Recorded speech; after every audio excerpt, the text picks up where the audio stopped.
call the meeting to order and kick things off. A couple pieces of administrivia. I think Oh. Paul needs to tell us, each of us, how to get out of our house safely in case of a fire. Well, he has actual fellow humans in the room with him. I will say, for those present in the room, please come take the same stairs or elevator that you took on the way up. There's one over there, there's one over there. How do I get out of my house? No escape for you, Michael. Okay, so we had one request already for a change to the order of the agenda items to bring the status update on science-based targets ahead of the review of pathways and actions, which I think makes sense since those are likely to take whatever time is available to them. Any objections to that or other items? I've got one other, Ethan, which is that I forgot to send you over the minutes. So I will make sure that I know we're getting behind on those. I'll make sure that you've got the full set next time. Okay, so that frees up some time. Hopefully we'll all remember what we did back in those meetings, but I'm sure we'll make do. So, okay, so we don't have to worry about the minutes. Moving on to anyone else agenda items? Okay. So I'll open it up to the public for any items that are not related to the agenda. If you want to speak, please turn your camera on or raise your hand, or otherwise let yourself be known.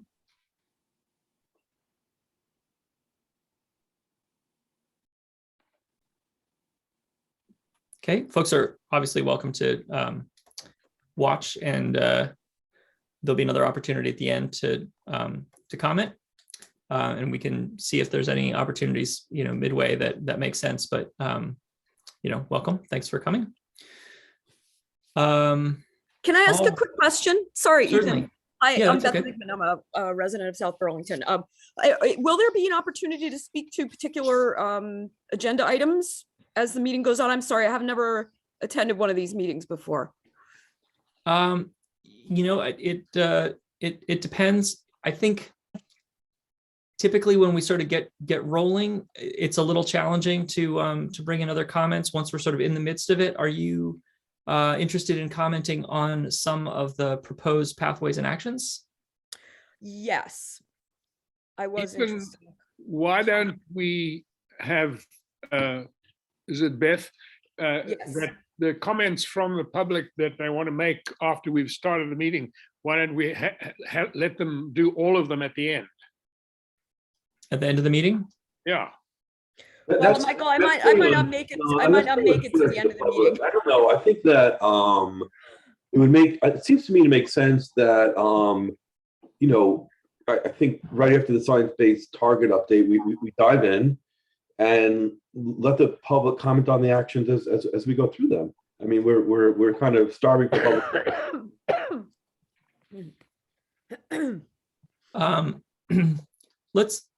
I'm open to giving that a shot. I think we'll just have to see if we get too caught up on one item, we'll have to figure out how to deal with that. But hopefully we can work through that. Any objections from the task force about inviting comment? No, and they could use the reactions button at the bottom of the screen to put up a hand. Mm-hmm. Yeah, I think that makes sense. So yeah, thanks for that suggestion, Michael. If you want to make a comment as we're going through, let us know, and then we'll call on you and get feedback as we're working on the individual items. Like so. Great. Okay, any other questions or suggestions or okay? Yep. Helen would like to say something here. Go ahead. Just, I thought I heard Beth say that she didn't think she'd be able to stay through the whole meeting. So I'm just wondering, since she's the only one who has identified wanting to say something, if we just hear what her comments are on whatever pathway and actions there are, make a note of it, and then when we get to that for discussion, we've heard it and it can be part of our thinking. I don't, unless I'm reading or misunderstood Beth, I don't know if she wants to make a comment on every single pathway. Yeah, fair question. Beth, did you have a couple of specific ones that you wanted to make, or were there a few scattered throughout, or what did you have in mind? There were kind of a few scattered throughout, but I'd be happy to get them out of the way now if you think that would be more efficient. Yep. I'm open to that. Yeah. Sure. Let's go first. Oh, okay, great. No, I appreciate you letting me speak, and I want to thank you all for your hard work on this. So it's really a very comprehensive and well thought out plan, and I'm sure it took many, many hours of volunteerism to put it together. So firstly, thank you for all your work.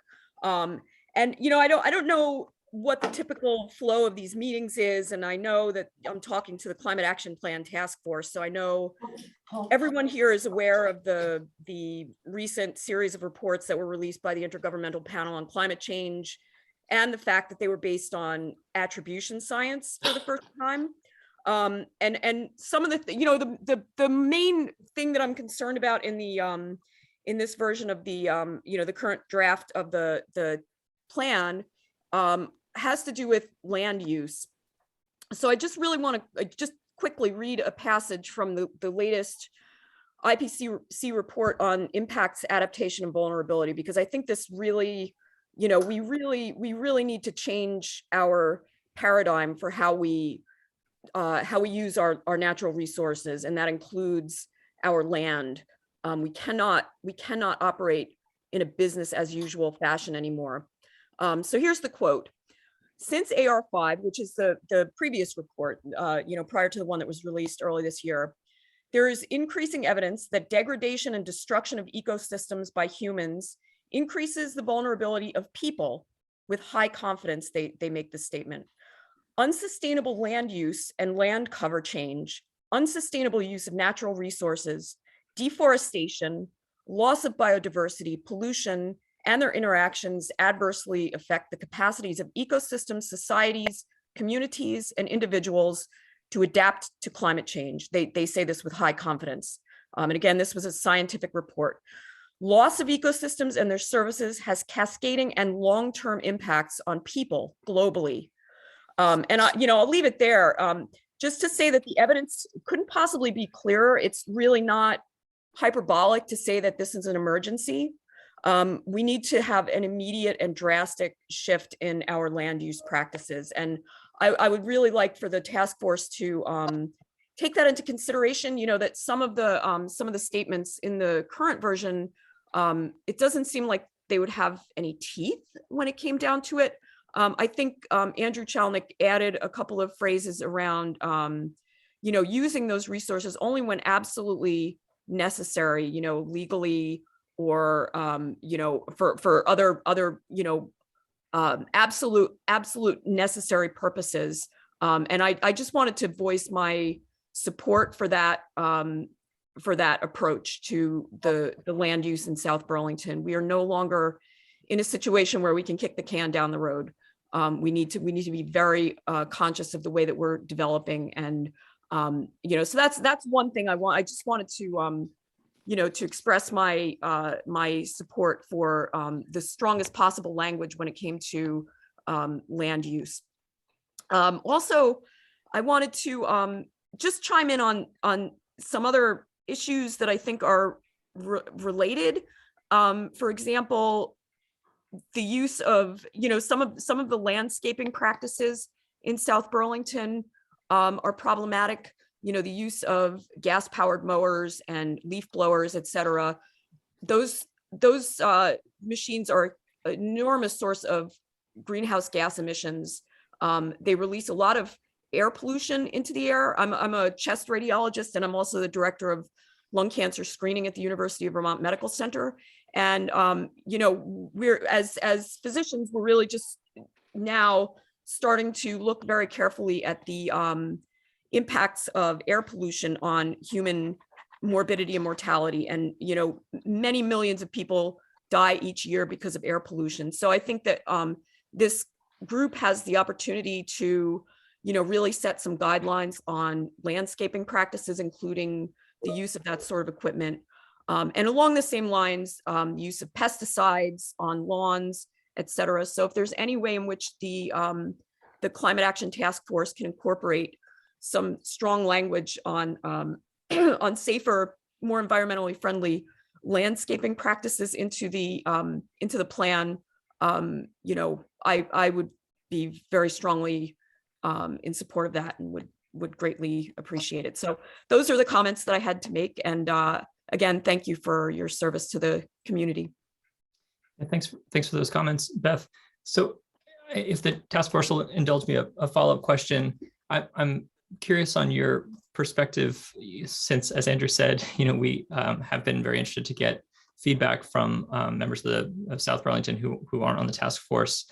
And one of the issues that we grappled with a bit when we were trying to figure out the framing on some of the land use language for the actions that we've listed is that, by and large, the analysis boundary for the climate action plan is the city of South Burlington, right? We're concerned with shaping policy and you know, trying to encourage behavior within the city of South Burlington. But when it comes to things like land use, we're also aware that we're part of a state and a region, and that decisions that we make about how land is used within South Burlington have consequences to, you know, housing and other land use outside of South Burlington. And so one example was, if we encourage more dense development within South Burlington, some land may get used within South Burlington, but it might be less than the land that's used outside of South Burlington. And so I'm curious, as a member of South Burlington, but as someone who's obviously concerned with the, you know, global perspective on climate change, would you support the task force taking a broader view of how to reach our climate goals by taking into consideration not just what happens within South Burlington, but the larger consequences on the region? Yeah, I appreciate you letting me, I appreciate you letting me give you my opinion on that. And I say this as someone who moved here from a state where there was very dense development. I moved here from South Jersey, Southern New Jersey. And, I saw a similar thing happen in New Jersey where, you know, farmlands were taken over by development and strip malls, et cetera. I guess I'm not the best person to offer an opinion on this because I don't have, I don't know what the data is on, other places in the country where, you know, it was decided that a certain community would soak up all the dense housing in order to preserve the more outlying regions. Personally, I mean, this is just an opinion, but I don't buy for a second that if we pave over all of South Burlington, you know, we sacrifice all of our open spaces and our remaining natural resources to development. I simply do not buy it that the developers are going to fold up shop and not develop in, you know, Heinsberg and Charlotte. Well, Charlotte has some pretty strict regulations, but, you know, I just don't buy it for a second. It's my experience that development begets more development, which begets more development.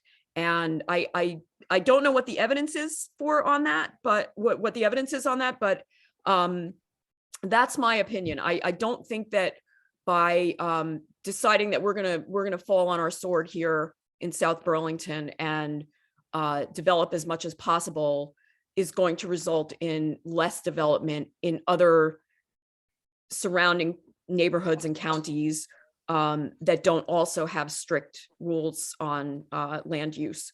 So that's my take on it. And I also really would like to once again emphasize the fact that this is an emergency that we're facing right now. So if we're going to allow development in South Burlington, it's my opinion that it needs to really be carefully thought out. It needs to be in the city center. We need to have, you know, what's been referred to as smart growth, you know, with housing in the center of the city rather than in the more outlying areas, coupled with increased public transportation, et cetera, you know, so that people can use their cars less. I mean, it's very complex. Obviously, you all know that, but that's my opinion. Okay. And thanks again. Thanks, Beth. Much appreciated. Hi there, Ray. Would you like to make a comment? Yes, thank you. I have my hand up. Oh, I'm sorry, You Michael. go ahead, Ray, you go ahead. Okay, I'm gonna save you a lot of time because I wanted to say many of the things that Beth said. So I'm gonna save you the time. She did a perfect job on it. And yes, so I just want to support what she said. Thank you. Thanks, Ray. Michael.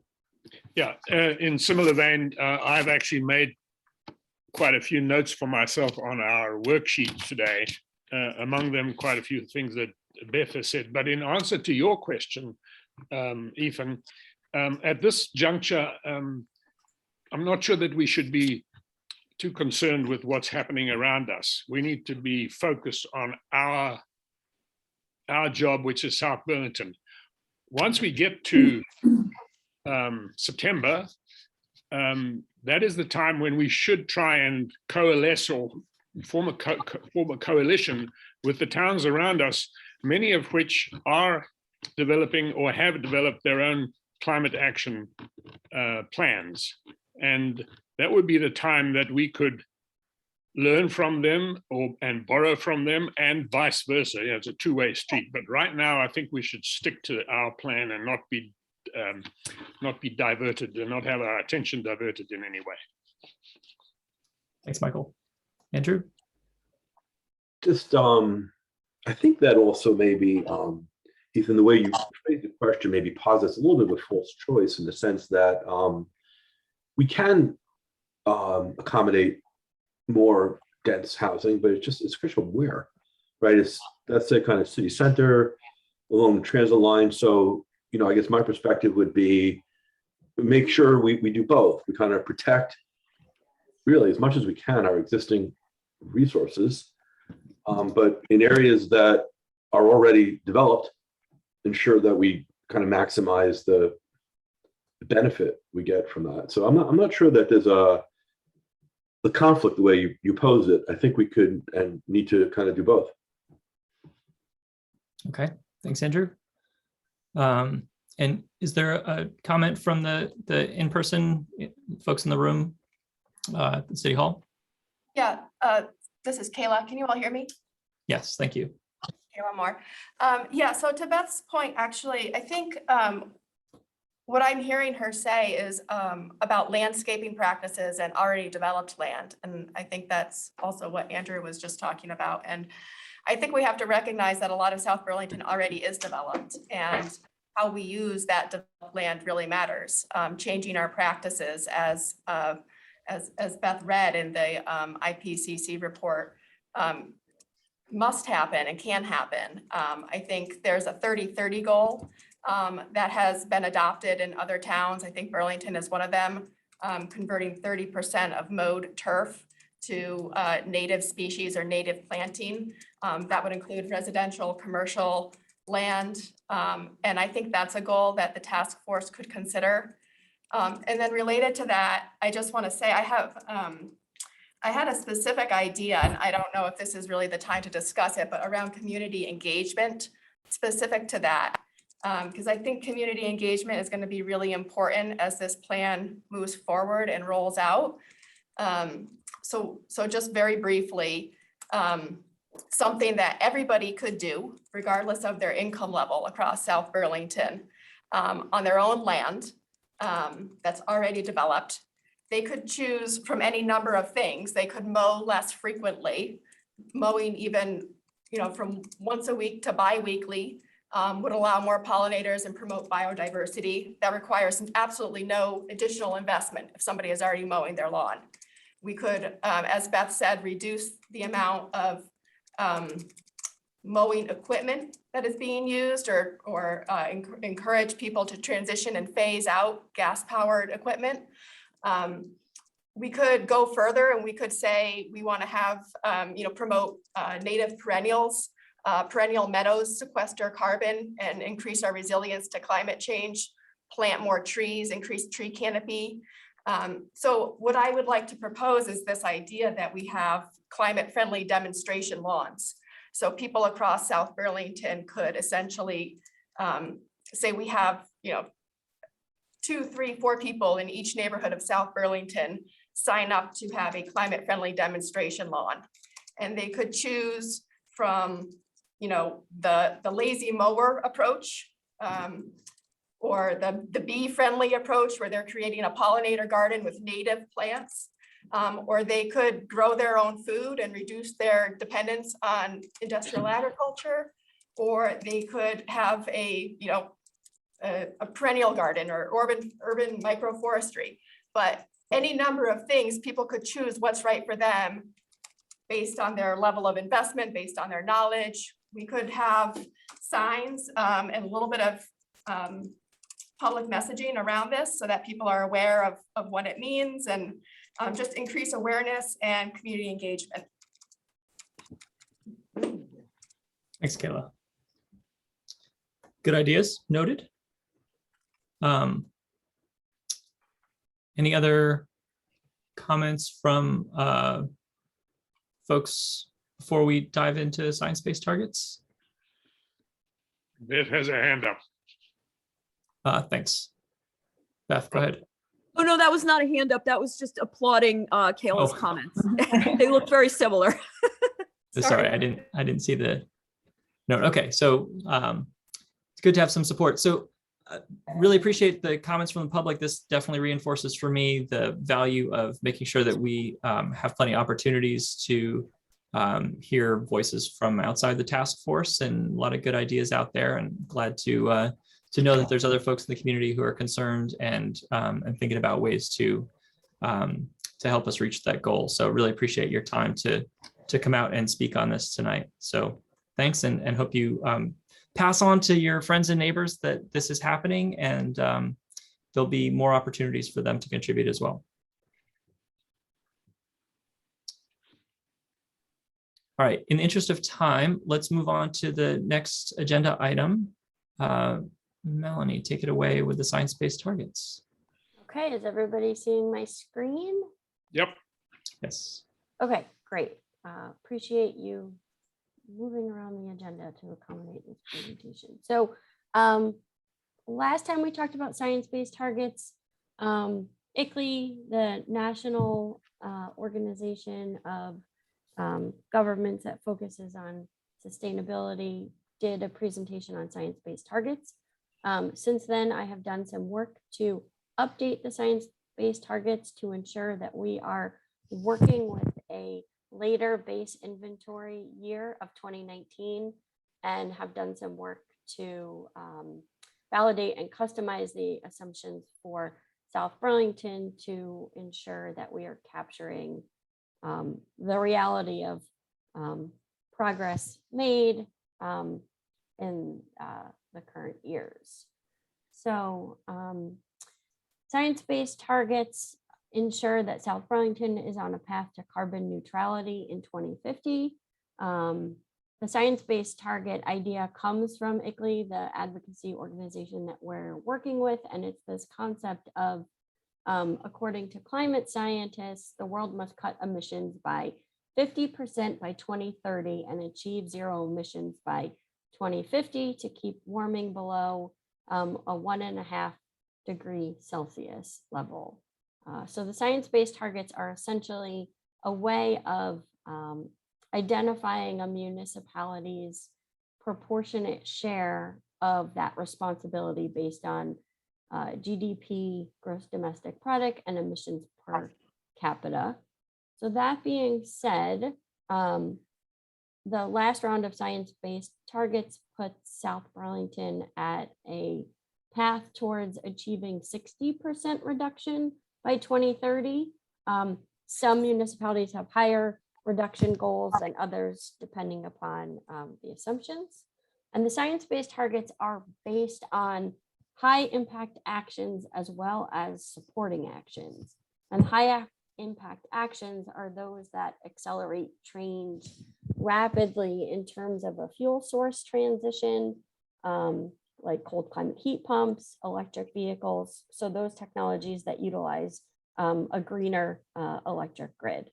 Other actions that are being considered in this climate action plan, things like climate friendly lawns, nature-based solutions, land use patterns are supporting actions that ensure that South Burlington is a healthy and equitable city. Okay, so taking the science-based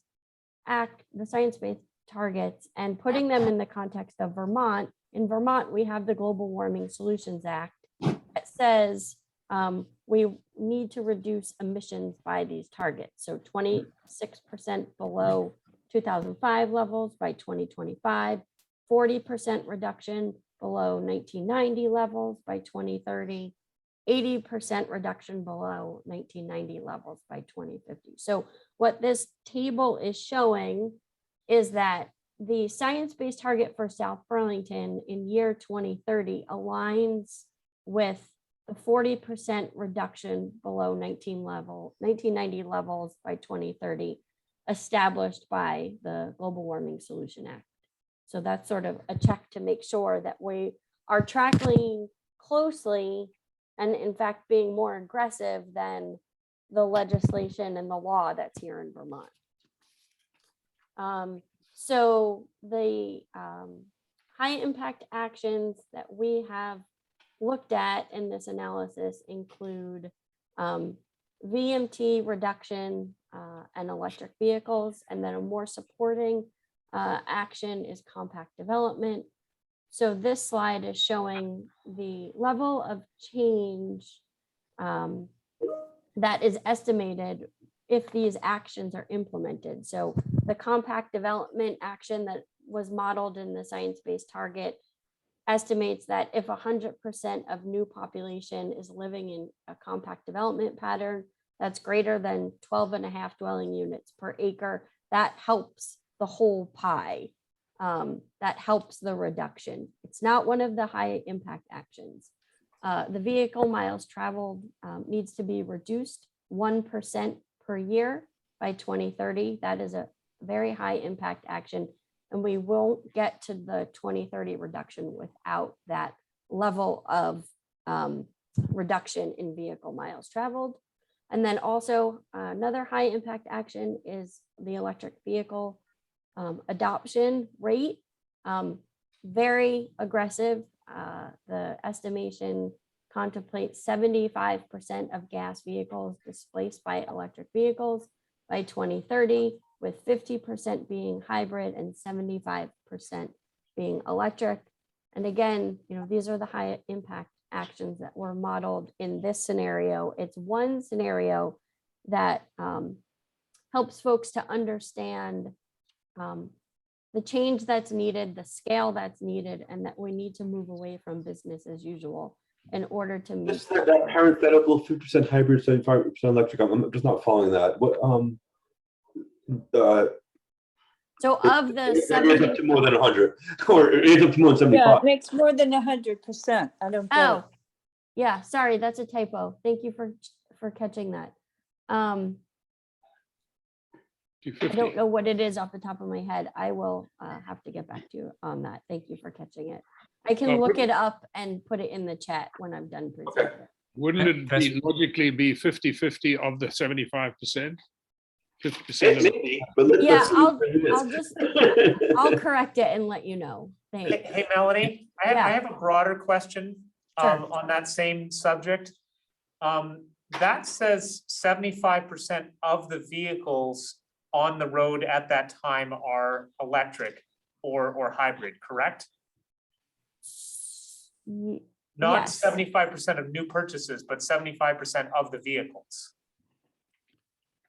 Yeah, I think so. Yeah. So That's what I it think, says. as we sort of evaluate, cars last at least a decade. So I think, as we sort of, I think, I don't know where we sort of test the goals, but I'm all for being as aggressive as we can be, but I don't think we can hit 75% of all vehicles being electric by 2030 of all the cars, because cars last a decade on the road at least. So we would have had to have been like well over that 2 years ago. And So yeah, so there so are I guess assumptions. and that's a macro level subject that we're not really going to be able to move the needle dramatically on. I'm not reading it that way at all. I'm reading it 75% of vehicles on the road today must be displaced by electric vehicles. Otherwise, displaced doesn't make any sense. So, I mean, every action has a lot of assumptions associated with it. And so there's a lot of nuance. So I can provide more detail next time. But That's a I mean, question. the way I interpret it was that of the vehicles that are going to be on the road in 2030, because it's a forecast, and it's a planning forecast, so it's moving away from business as usual. So those vehicles that are on the road in 2030, 75% of them need to be electric vehicles. And then there's a split. Part of it Right. is hybrid Right, and and part of it is. so my point is, I don't think that even in the most aggressive scenario, that can be achieved. No. Because cars. What that means is that, that means that 25% would be gas, 50% hybrid, and 25 electric. Let's just assume that the 75 is a typo there. I mean, there's a lot of hybrids on the road today already. So maybe that's not that, completely unrealistic. I mean, again, they're high impact actions. They're bold. We can do some work and ratchet that down, but then we have to make it up somewhere else to get to that 60%. I think it would just be good to know exactly what the parenthetical means. Yes, I will definitely correct that. I apologize. So it sounds like The other point here though is that it may well be that we conclude it be really, really hard, not impossible to get there. But that's kind of like an important thing to know too, right? It gives that much more impetus to really following through on everything else that we can control, right? I mean, like, it's important to know, even if we think it's not, achievable.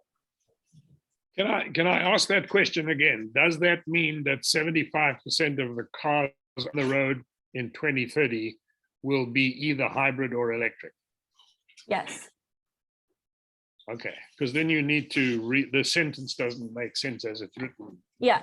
Displacement issue is not one. Right. Okay. 8 Okay. years. guys, for one within of the, sorry, go ahead. 8 years. Okay, so going on to the building's thermal sector, high impact actions here are the residential heat pumps and the commercial industrial heat pumps. So the magnitude of change is installing and electrifying heat pumps in 1,000 homes per year, or 11% of homes. The commercial and building heat pumps is about 100,000 square feet per year. I'm jumping around a little bit in terms of the high impact actions. And then weatherization and energy efficiency retrofits to get to that 60% reduction, contemplating 300 homes weatherized per year. And then commercial building benchmarking is considering 100,000 square feet of commercial building benchmarked per year. More work needs to be done to model net zero growth for new construction. So that's an opportunity to maybe ratchet down the electric vehicle and make up the difference in this sector. Melanie, can you speak to what the start year is with those? So the When you say start per year, yeah, so the start year, the base year inventory is 2019, and I have the modeling not starting until 2022. We can certainly change that to a future year, but it makes achieving that 60% reduction a little bit harder, but it's something that we can do with the scenario tool. It makes sense to iterate it a few times to make sure that we get it correct. So in terms of next steps, work to associate the 1% VMT reduction per year with the level of effort. So with vehicle miles traveled, it's just an assumption showing the 1% reduction. It doesn't give us any context about that, like in terms of number of bike ped miles built, or what the headway on transit needs to be, what the frequency needs to be, what the route needs to be. So So we need to do some more work to add some more context to what the annual progress needs to be done to get to that 1% reduction. Also, we'll work to do some refinement on the commercial heat pumps, looking at the commercial square footage that South Burlington has, and then again, modeling that net zero building action, and then looking at emission removal from current land cover conditions associated with forest areas and urban trees. And then working the final science-based targets into the sectors and consider an addition of dwelling units so that we're monitoring that compact development action and being able to see progress made on dwelling units per acre, because that's really important for achieving a vehicle mile traveled reduction. So with it, that is the end, and I'm going to stop sharing. Okay. Melanie Needle. She worked for the city? CCRPC.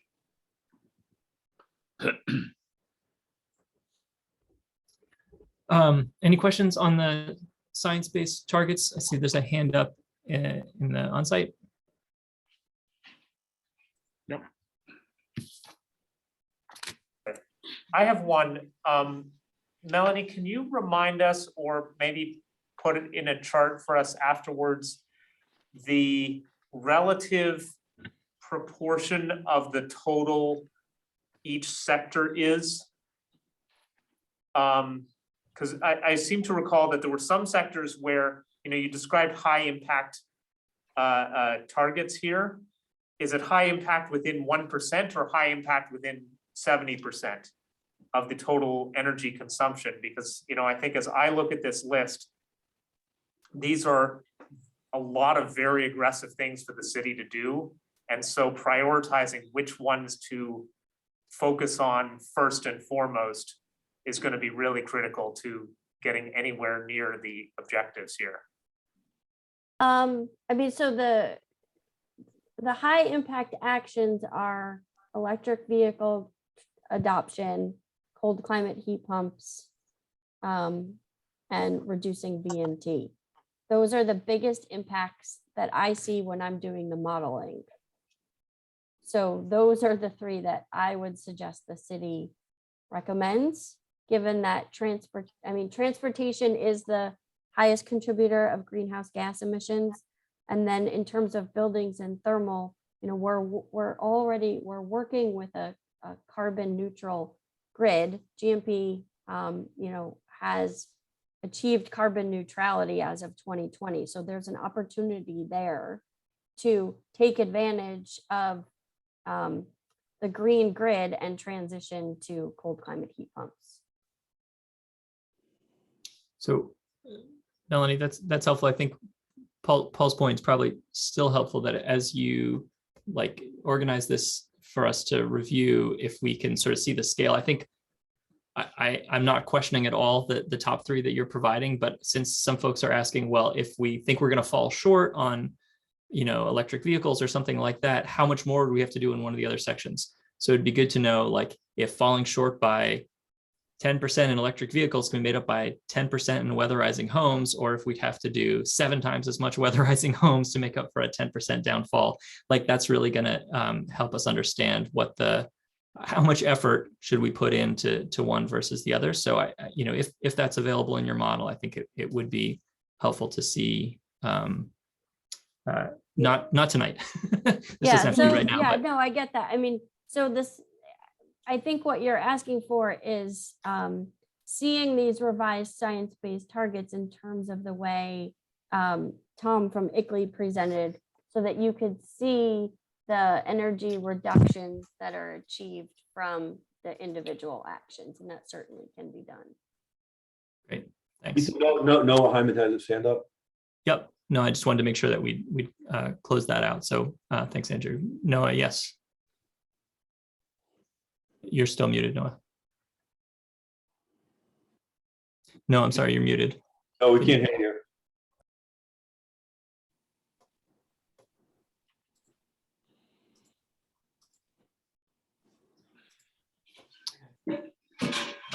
Unmute, Noah. Are you unable to unmute? I think his hand gesture was, please proceed. He's working on it. So go on with the rest of your work. Okay. So we'll come back to you. You know, to me, the science-based targets are so daunting that I think we should also be focusing on what the city can do like right now in parallel, right? Because it's not, really, kind of as pushing and pulling like the levers a little bit in this direction, that direction is not really gonna, I think, at the end of the day, impact things that much, just because the whole thing is so incredibly daunting. And in that regard, I'm wondering whether or not it wouldn't make sense to suggest, like right now, to the city to pass the ordinance that Burlington passed about Yes, sir. thermal. I mean, Burlington did it, it's in place. Thermal has to be renewable, period. We should just get that done like tomorrow. Amen. Yep. So can I just make one comment back, and then no, I'm glad to hear that you've solved your mute problem. Finally. So I hear the anxiety about this, and I'm not going to debate how possible these things are as someone who's been trying to buy an electric vehicle for 6 months now and can't get one. Even if I'm flexible about what kind. I realize that some of these things seem daunting, but I do want to remind the task force that when we set out on this journey, we specifically set for ourselves a perspective that we wanted to identify what was necessary, even if it sounded impossible at the time, and then work through the task of trying to figure out what would it take to make it possible, rather than knocking things out just because they seem impossible within our current context. So I'm not getting anything out, Ethan. I totally agree with that. What I'm saying is that while we're doing that, because it's so daunting, when we observe meaningful things that can be accomplished right now, we as a task force should, I think, make that recommendation. Maybe we should vote on it. Should we right now make that recommendation to the city? Because I think we should. I'll make that motion. Please make the motion. Whoa, hang on. Let's not. Well, Ethan, in fairness, some of us have said from the very start, if there's something that can be done concurrently with the work that we're doing on the task force, which dovetails with what we want to achieve, we should do it. At least I've been advocating for that. There's low-hanging fruit that we could, I think I called it originally. And what Andrew is suggesting, the ordinance that the city of Burlington managed to get passed, and now the state has authorized it. Why shouldn't we ask the city council to get started on the same thing for South Burlington? It doesn't affect the work we're doing. It just makes it a lot more effective.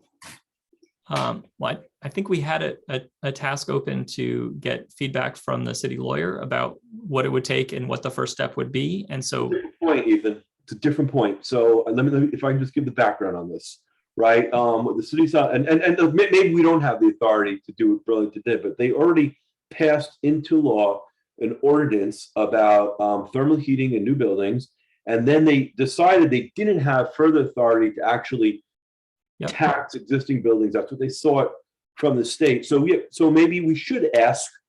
I'd like to make a motion for the task force to recommend to the city to adopt the ordinance that Burlington adopted, and that should incorporate the city asking the attorney, can we do that? Ethan, may I speak? This is on no. Is this on the topic of the gas tax? Or? Yeah. Yes, of course it is. Okay, go ahead, Noah. No. I happen to own one of the larger properties in South Burlington. I'm about 32 acres. It does make me a little bit afraid, but I have to agree with Andrew Chelnick that the benefit to the earth and our children outweighs my own trepidation. I would hope there would be maybe some loopholes for like things that like maybe people that own a home but don't understand, like a stump grinder, or maybe a a rototiller, but I can't in my heart disagree with the reality of our earth is suffering, and we have to, you too, we have to fix it. Thank you. Thanks, Noah. So let me just clarify why I'm asking to pause. It's not that I disagree for a moment. I think that we should do everything we can to limit natural gas hookups. However, there's been some legitimate questions raised about what is the most effective path toward not only stopping natural gas hookups in South Burlington, but also in the whole state of Vermont. And so we can go ahead and put a resolution forward and make a motion and pass that, we want the city to take action now. That's fine. I'm just wondering if it's going to be as effective if we don't have a clear directive about how that should proceed, or whether we should, get a little bit more information so we can give specific guidance on it. Let me just say that, just to, again, support why I think we should do this right now. I think we've heard it enough from my perspective, from Melanie and the science-based targets. We know we need to electrify buildings. The targets already are not really feasible to hit. What Burlington did is fully consistent and supportive of those targets. I don't see any possible conflict. So it just seems to me that this group is the group that knows. Let's do it. And if we can't take that action right now, if we get caught up in our own bureaucracy, who's going to do it? And Andrew, remember that Burlington and South Burlington probably represent 5% of the total state's population. So it's a big impact. In terms of natural gas, even larger, for sure. 40%. 50. Beth has her hand up. 10%? Of the state. Oh, of the state. I'm sorry, I was thinking Chittenden County. Am I allowed to speak again? I know that you're not taking public comment at the moment. Is this a bad time to interject? If it's on the topic of the natural gas regulation, you can. Thank you, Ethan, and I'll be very brief. Sure. I'd just like to say, I don't know how in 2022, knowing what we know, we can possibly build more buildings with gas hookups. I don't know how we do that. How do we live with ourselves? I have children. I have 2 teenagers. I know that there are many of you who have children and grandchildren, or those who don't and just care about the world that we're living in. How do we allow new construction to be built with gas hookups? I'm doing everything I possibly can to undo my gas hookup and make my home greener. I don't know how we have new construction with gas hookups. I just want to say that, because there's no more business as usual. We cannot proceed as if we are not living in a time of tremendous crisis and emergency in terms of our environment and the continued damage that we're doing. So anyway, that's what I wanted to say. Thank you. I appreciate that support, Beth. And just to clarify, I don't think from our past conversations on this panel that we've had any disagreement. I don't think there's anyone on the task force who's advocating that we should keep gas around longer or increase gas hookups. The questions that we've had in the past have been, what is the most effective path to get it done the fastest, to have the most impact, to do it in a way that will actually result in the outcome that we want. And we've had questions about do we need to get it on the ballot in front of voters in order to change town policy? Do we need to change state policy? So if we want to make a motion that says the town needs to just figure out and do it and stop gas now, and we're comfortable with that. That was certainly the ordinance says, Ethan, it says that 85% of the energy used for thermal for new buildings needs to be renewable. But the building can establish that that's not cost effective by implicitly pricing in a carbon price of $100 a ton for their existing system. So it's not exactly that. It moves toward there. But I guess the Burlington lawyers must have concluded the city had the power. Hopefully our lawyers could, quickly figure it out too. But again, Burlington got it. Burlington got it on town meeting day on the ballot, and the voters approved it. That was the first step. Right. There was a charter change. Right? Yeah. The first step. Well, fine. I mean, I think excuse me. I'm sorry. We're hung up on what is the difficulty of getting this done. That is not the issue. That is not the yardstick by which we should measure whether we should do this project. We should figure out how to get it done, not why we can't. I mean, it's very frustrating for me coming from an environment, my working environment, where that was the objective. Don't tell me, let's figure out how we can do it, not how difficult it is. And I think our city council has the wherewithal and the mindset and the skills to get this done. And get, if they need to get the city attorney involved, that the city attorney needs to be told, tell us how to get this done. Don't tell us what the obstacles are. So I appreciate all the enthusiasm. I do also want to remind us that we don't have authority over the city council to demand that they do things immediately. Not a demand. No matter how emphatic we are.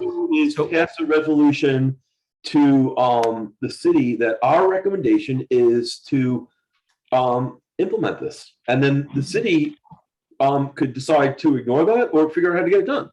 Right. The question is, do we wait till the plan is done, however long that's going to take, to wrap all this up in a neat little ball while we continue to build new buildings on fossil fuel, or do we take an action that we know the neighboring city already accomplished?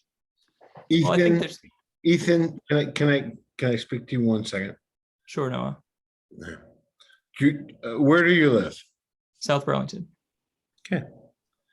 What South Burlington do you want to live in? I mean, like it's clear.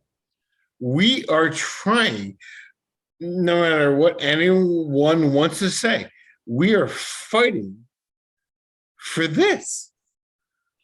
So I don't that's think we're it. disagreeing within ourselves. No. about this. You and I now know that we are fighting for your home.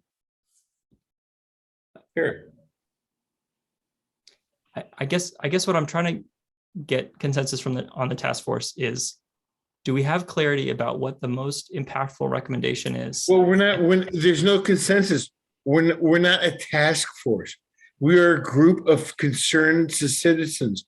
We're all working at the same thing, but there's no like. Well, seven of us are a task force, and we have been commissioned by the city to make recommendations. And the rest of us aren't. And there is a whole group of concerned citizens, and that is part of the larger movement. Right. And that's very important. But as a task force, if we're making recommendations, all I'm saying is we can put a recommendation out there that doesn't have enough guidance, and the city might not do anything with it. Or we can bring a little more information and have a more targeted recommendation, and it might be more effective more quickly. Well, Ethan, can I ask you, since you've been doing this so long, what is your recommendation? The crux of this, in my opinion, is a legal question. There's two questions. One is a legal question about what is the most expeditious way to go from where we are now to a place where we've banned gas hookups. And the second question is whether the speed of South Burlington going there outweighs the impact we can have as a large city in Vermont of getting all the towns in Vermont to have the ability and start passing these as well. And What? I don't know the answer to either of May those I ask questions. you, I'm sorry, may I ask you one brief question? Why do you have concerns of other towns in Vermont? It's a planetary problem, and we all need to work together on it. Perfect answer. Yeah. Thank But this task force doesn't have the power and the capability you. to Yes, do Michael. all that, Ethan. It's a matter of, it's not complicated. What Andrew suggests is a copy and paste from Burlington. Do what they did. They've succeeded. So, success breeds success. It's not complicated, and it won't interfere with our work going forward. We're just going to ask or have a resolution or pass a resolution asking the city council to do something, to do what Burlington has done. And the council may decide that they cannot, but at least we've done what we can. It doesn't take up any time of ours, and it won't. Helen's raising her hand. Helen, do you have a perspective? Beg your Yeah, pardon? I do have a perspective. And I think, Hi there, Ellen. I think to just have a simple resolution to tell or request the council cut and paste and do exactly what Burlington did will not fall on deaf ears, but that's a weird process. I think what this task force might do is, given that we are all immersed in the facts and the science around climate change in ways that I suspect most of the council is not. You could do a early release. You could provide the factual information and the goals and suggest that we're not done with our work, but it is clear that this is a real crisis. And the sooner the city embarks on this particular action, the more successful the whole plan and carrying out that plan and achieving those goals might be. So, I mean, I agree with you. I support that kind of thing, but I just believe the council and the process and the city need kind of a thoughtful process to arrive at that conclusion. And I agree with you, if we wait until July or August, there'll be, who knows how many homes have been built or plans been permitted that allow the gas hookup.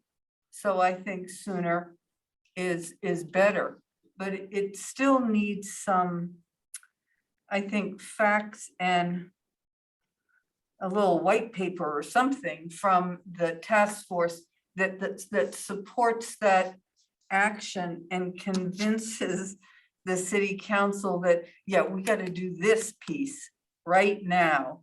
There's all sorts of other things that are longer term or more difficult, like electrifying all the cars in the city, or 75%, that, that's going to take a while.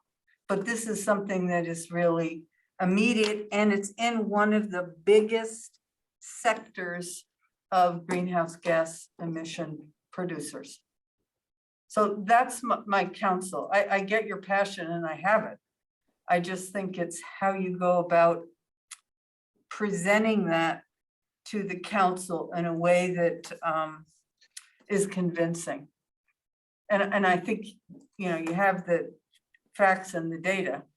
I think you just have to put that together with if the task force agrees that here's a first step, that we couldn't wait until September because it's too important.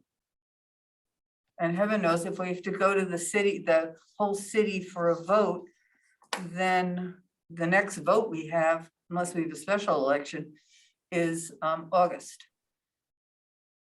Yep. So that would be, I So don't know if you can do and then on having some kind in of, August, can you?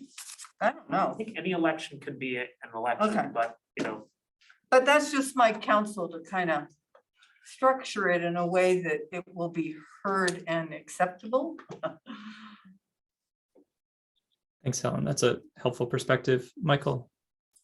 Yeah, Helen, I hear Helen's comments, and maybe we should establish a little subcommittee to develop or draw up this white paper so that we don't divert the whole task force from its work, which could continue and the subcommittee could work in parallel and at other times, not take up the task force time. That's fine. And then at the next meeting, hopefully we'll have a white paper and we could vote to send that paper to the council. Is that, Yeah. Ellen, do you think that would work? I do.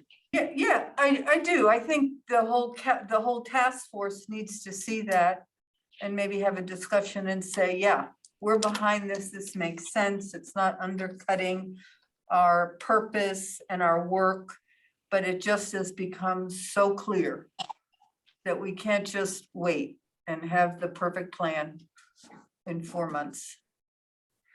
So we would have this draft distributed a week before the May 11th meeting, or so people have time to look at it and come prepared to act expeditiously on it.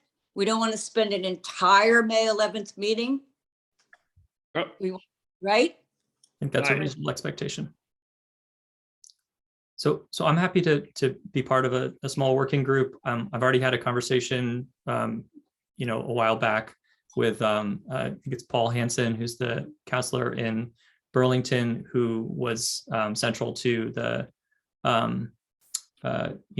policy that they passed there. And so, he had some guidance at that time about how to get it started. And so obviously things have proceeded since then. And so happy to reach out to him again, get an update from him on any other, insights that he has and work with a couple other folks. I think in order to streamline this process, we should keep it to no more than 3 people and keep it as an informal working group. So we don't have to go through, warned meetings with all the support that entails. So, I think that's great. Obviously, I'm perfectly willing to help write something, but I actually think that the people who are most knowledgeable are you, Andrew, and perhaps Michael. But I don't know if you guys want to take on even more since you're also on the planning commission. I'm happy More, to- that's one. more time you have. So I'm sorry, Michael, go ahead. No, I was just saying, I have the motto, the more that you do, the more time you have. certainly seems that way. All right. So Noah, I have to ask, I appreciate all the input from you and other members of the public, but we have a lot of stuff on the agenda and we're quite a bit behind. So if you, Understood. thank you. Okay, so Andrew and Michael, if you're willing to help on that, that's fine. If that's not something you have time for, we can, if other folks want to get involved, we can, form that group and make some plans over email. To set the stage for that, if I don't know, Melanie, if you could send around a draft of the science-based targets, so because that Yeah, that would help. that that kind of conveys the urgency of this as that as well as anything I've seen. To answer your question, Ethan, yes, I'm willing to make the time. I'm not going anywhere until June. Okay. I do have a trip in May, but we'll have time before that. Okay. Just 30 more seconds. I think the key, and I'm happy to join you on a call with Mr. Hansen, is what did they need to do to pass the ordinance? Just park for a moment all the things they're trying to accomplish with the voter referendum and all that, but just the ordinance that they passed last fall, right? What did they need to do to get that passed? Okay, that's a good starting point. Yeah, the ballot referendum was the key part that he drove home to me in my conversation was that was the most challenging part and the sort of linchpin of the whole thing. So that's why. But did they need that ballot referendum to pass the ordinance, or were they doing that for their own political cover? I guess. He expressed it to me as a necessity in order to have a charter change in the city. It's a new mechanism for raising taxes. Charter change relates to the thing that was just agreed to by the So legislature. let's take this. This is why it's complicated. Yes. Let's pick it Yeah. up. Thanks, Andrew. Good. Okay. So Melanie, I think you finished the science-based targets and got our feedback on those. Thanks for that. Yeah, and I can, if it helps, I can clarify that issue about the vehicle, the electric vehicles. I put it in the chat to Paul because I didn't want to derail the whole conversation. But so what it is yes, the modeling is considering 75% of gasoline vehicles displaced by electric vehicles by 2030. And then 50% of those electric vehicles are plug-in hybrids. And then, because a plug-in hybrid can be gas or electric, what the modeling is saying is that 75% of those miles driven by a hybrid are on electricity. So think shorter trips in these hybrid vehicles using electric vehicle or electric engines of a hybrid vehicle. So that's what the clarification is. Mel made you say another way. The model assumes by 2030 that vehicles on the road will be 25% fossil fuel, 37.5% plug-in, and 37.5% fully electric. Yeah, that's an easier way of thinking about it. That's not how it's entered in the tool, but yes. Okay. And you're gonna, Melanie, you're gonna send all of that you presented today to all of us. Is that right? Yes, and I'll have to talk with Ethan and Paul about the timing of all of that. But Okay. yes. Okay. And it would be useful, I think, for this white paper to tie down, if possible, the point about the net zero homes and how that plays into the 11%, and or to say something about net zero homes. Yeah, absolutely. Great. Okay. Thanks for getting us that information ahead of the original schedule, Melanie. That's obviously super important and very helpful, since we're all eager to be able to incorporate it in our thinking. So appreciated. So we are obviously a little behind schedule. The next thing on the agenda is to continue the review of the transportation sector pathways and hopefully make some progress on the remaining sectors. So unless anyone else has any urgent business, I say we proceed on to looking at the transportation sector. Melanie, Yeah, do you want to lead the? Yeah, I can share my screen. I have the information up. Is everybody seeing the action worksheet? Yep. Okay. Trying to think of the best way to approach this. I guess my recommendation would be, I don't think we need to go over every action. I think we could go over the actions in the transportation and land use section where we got additional comments after the packet was sent out last week. So Andrew had sent some Good. comments. Yeah, and I have some, but I haven't sent them to you, so I have maybe 3 or 4. Okay. Right. So we could go. So does that work for folks? Ethan, what do you think about that? Well, I think that's fine. I mean, we can just check through them and see if anyone has comments that haven't been submitted. If you want to just tick them by as you go through. Are there additional transportation ones that we hadn't yet looked at last time? Where did we leave off? Well, you mean that? Do we have No, it? we got all transportation last time, Ethan, remember? We got through. Okay, that's what I was trying to remember, because it was on the Yeah. agenda to go through transportation, but I didn't remember. We Ethan, got the through purpose- all of it, and then they provided us with it, and then people had a few more little massages. Okay. So The objective we missed- tonight, I think we just need to start quickly saying, does anybody have any comments on T 1.1 through T 1.6? Okay, I like that idea. Paul, is that consistent I with was your? just, yep, just gonna agree with Darrell and say the purpose tonight was to sort of do last check on transportation. Right. Because you got through it last time. Right. Okay. Thank you for clarifying. And Michael, you had your hand up? Whole meeting. Yes, I had not made any comments, so I have comments on T 2.1 and T 2.5. They're basically the same Okay, comment. but we're going down the list, Michael. Well, you finished up to T 1.6. You said there's nothing. Yes, and now we go to T 2.1. Yeah, that's where I am. So you have some comments on that? Okay. Yes, I had a comment. I don't mean to be a martinet. I just, You done? we want to get going. Yes, I would suggest that we should make parking for students difficult or prohibitively expensive. And, you know, in T 2.1 and T 2.5, you know, the same thing, charge for parking. Otherwise, we will never get students to use the bus or their bikes. It's like what they do in big cities. They make it extremely expensive to drive your car in the city core. It's a similar idea.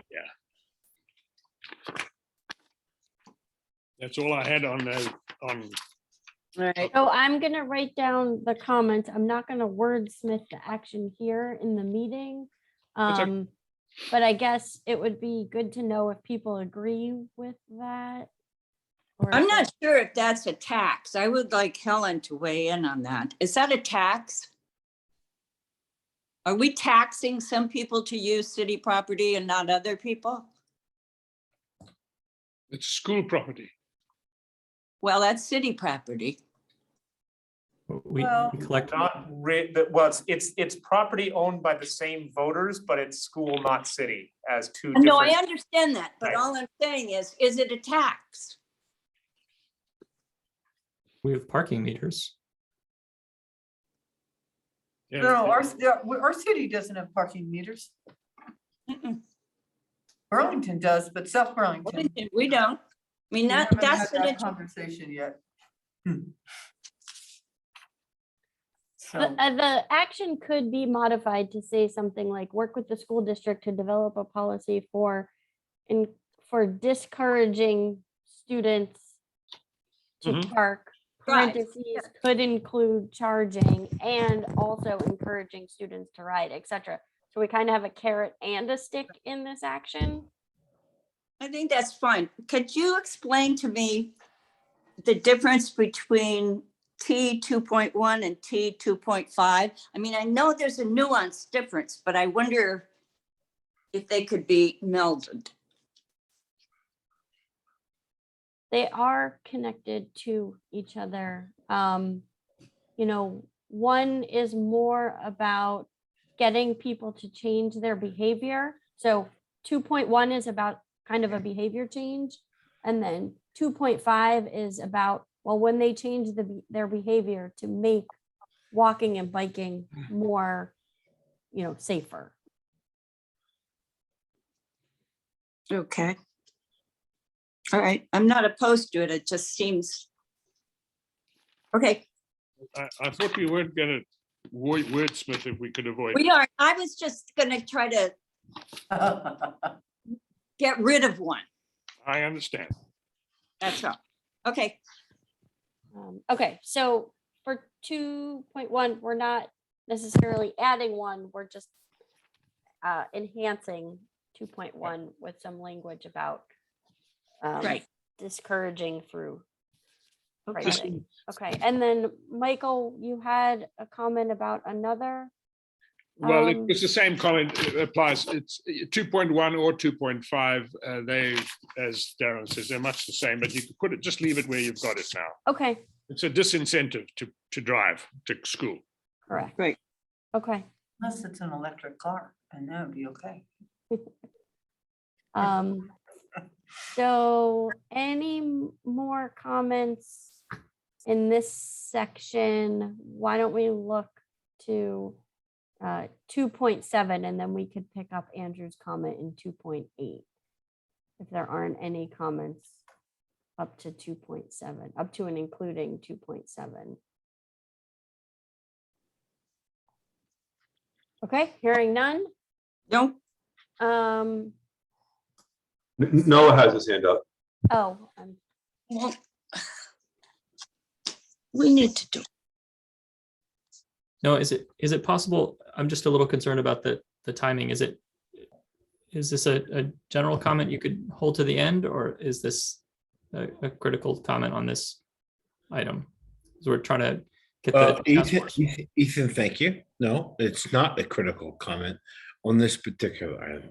It can be held. Thank you. Okay.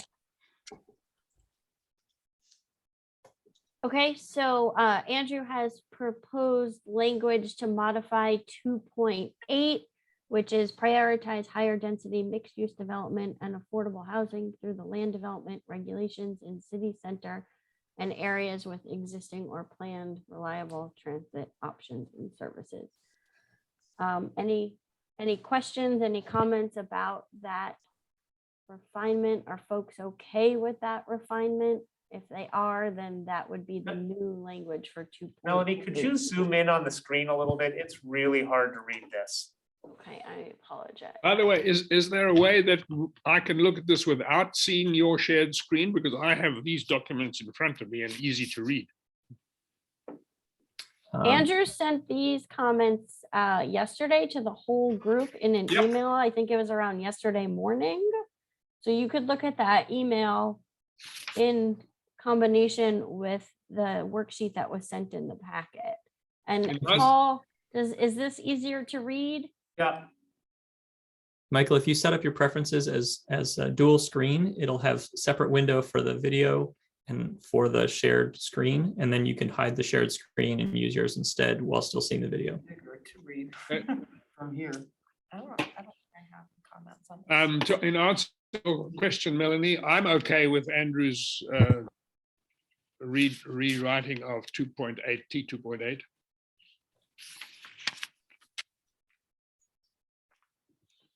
So it just focuses on city center? Is that the No, difference? and And the transit lines. transit. What's different, Andrew? I'm sorry, I'm missing it. Maybe I'm just a little tired. What's different?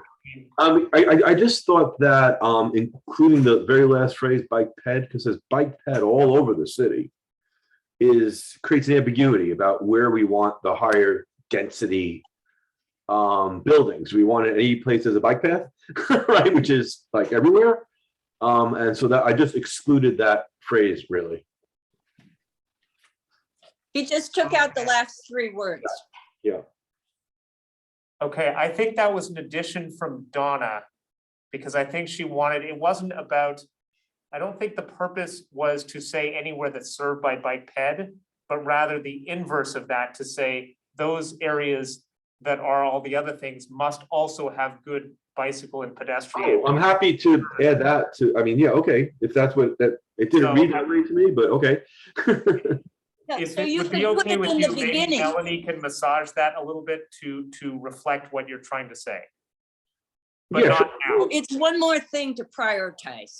So prioritize through the land development regulations, higher density, mixed use development, affordable housing, and bike and ped.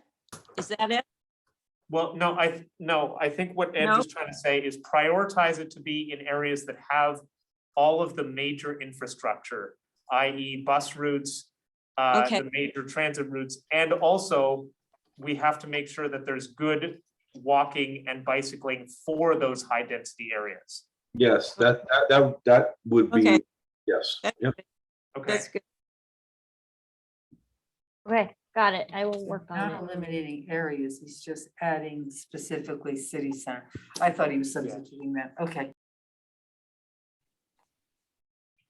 Those high density areas, right? Correct. Correct. Transit. Yes. Okay, going on to 2.9, if folks are okay with that. Andrew I don't also, understand that. Andrew, your difference is encouraging surrounding communities to offer employment opportunities to their workforce. What does that mean? You think that those communities don't want businesses to move in and hire people? Oh, I don't know. I mean, we could. I mean, how do we encourage them? Do we I- say, look, we can leave that last phrase out, Carolyn. I yeah, think. I just think we can't direct how they, I mean, Yeah. the Economic Development Committee would go nuts over that. Yeah, I mean, I can offer intelligence on this. just one thing though, last time we all met, I thought we kind of said and put Helen echo, look, people should we should all, everyone, each community should work to. They should live where they work and work where they live. Exactly. And that's all that was meant to Yeah, say. no, I mean, I get the point of it. It was like Helen said, the state should start investing in some other areas with businesses. Well, I mean, So going now, to the, not everything gets done in Burlington and Darylyn, if I can comment too. no, I'd really appreciate if we can let the task force try to work through these if at all possible. Understood. And then gonna add some comments at the end. I'm just really concerned about the time. Of course. I just want to sort of follow through some of the logic that we've applied earlier and see if this is where people are headed, which is that we've said in other items that we want to focus on actions that the city can directly take and not try to think about how we'd influence other communities, but just think about what we could do here. So if I'm reading that correctly, if the goal of this item as written is to encourage people who don't live in South Burlington to work outside of South Burlington, then we'd pass some kind of ordinance to make it more difficult for South Burlington employers to hire non-South Burlington residents. Is that consistent with what is the intention of this item? Ow. No, I wasn't. Asking. No. No.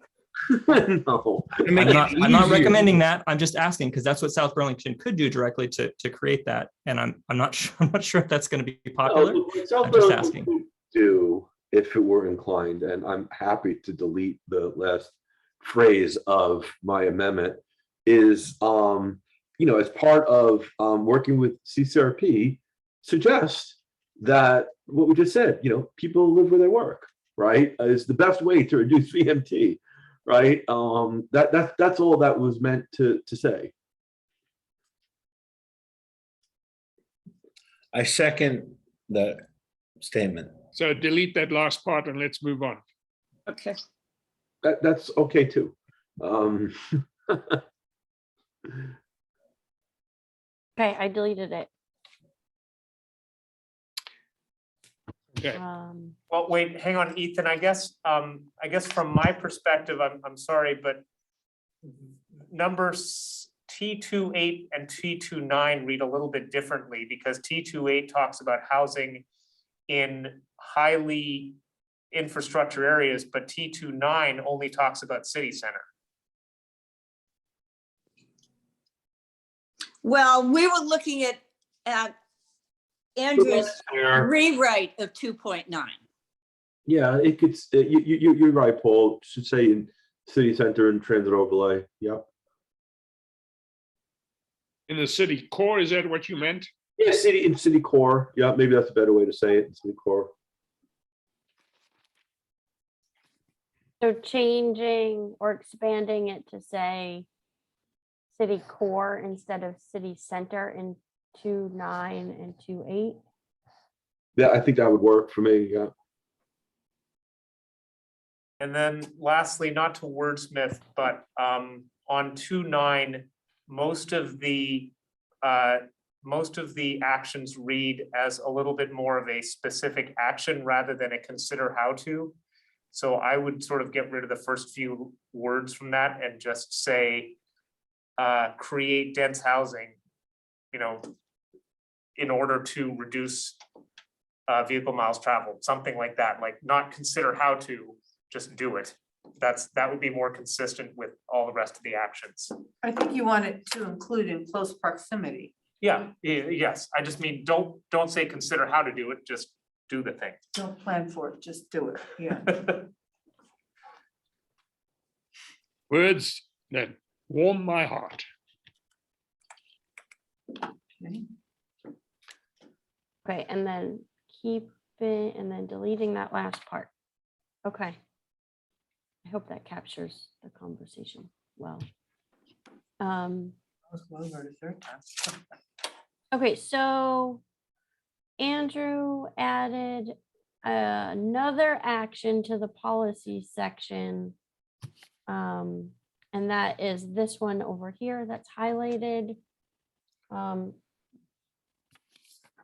Actually, he just added an action and I placed it here, thinking that it is one way to also decrease vehicle miles traveled. I'm not sure that this is the best place for it.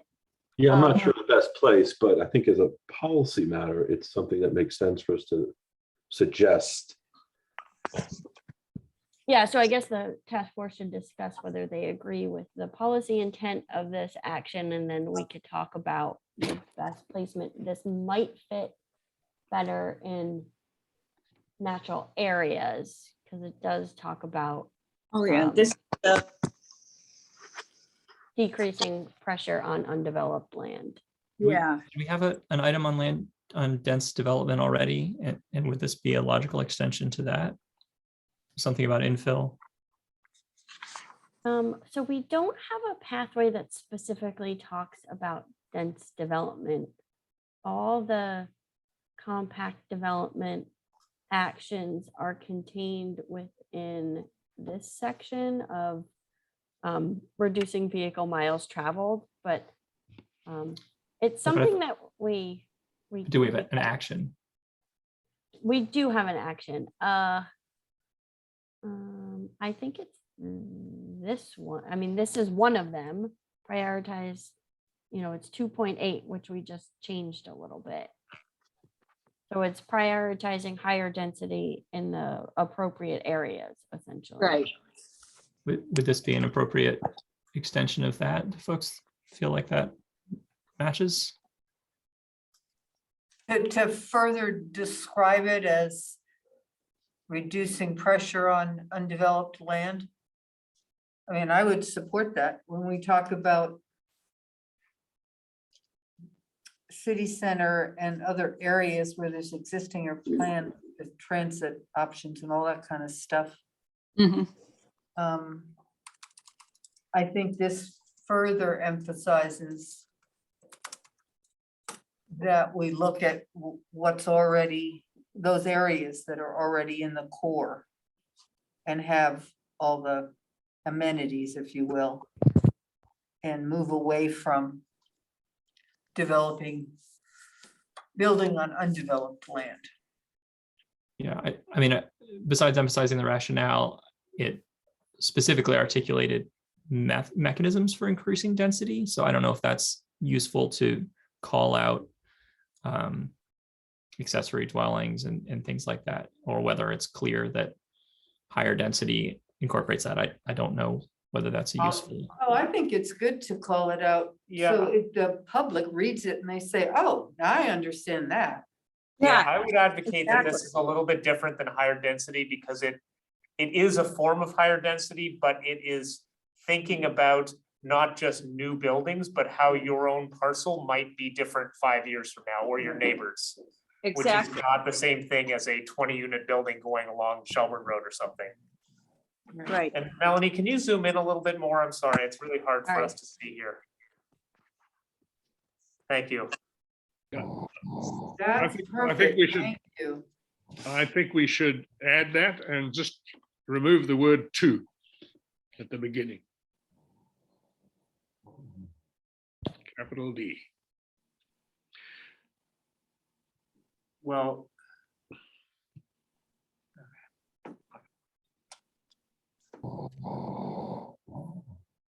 Okay, hearing no further comments, okay to move on? So are we adding that or as a separate, like, number, or are we T2 adding that 9.5. to T2.8? I think T2.8 makes sense. But honestly, Helen, it's also not specifically targeted to the city core.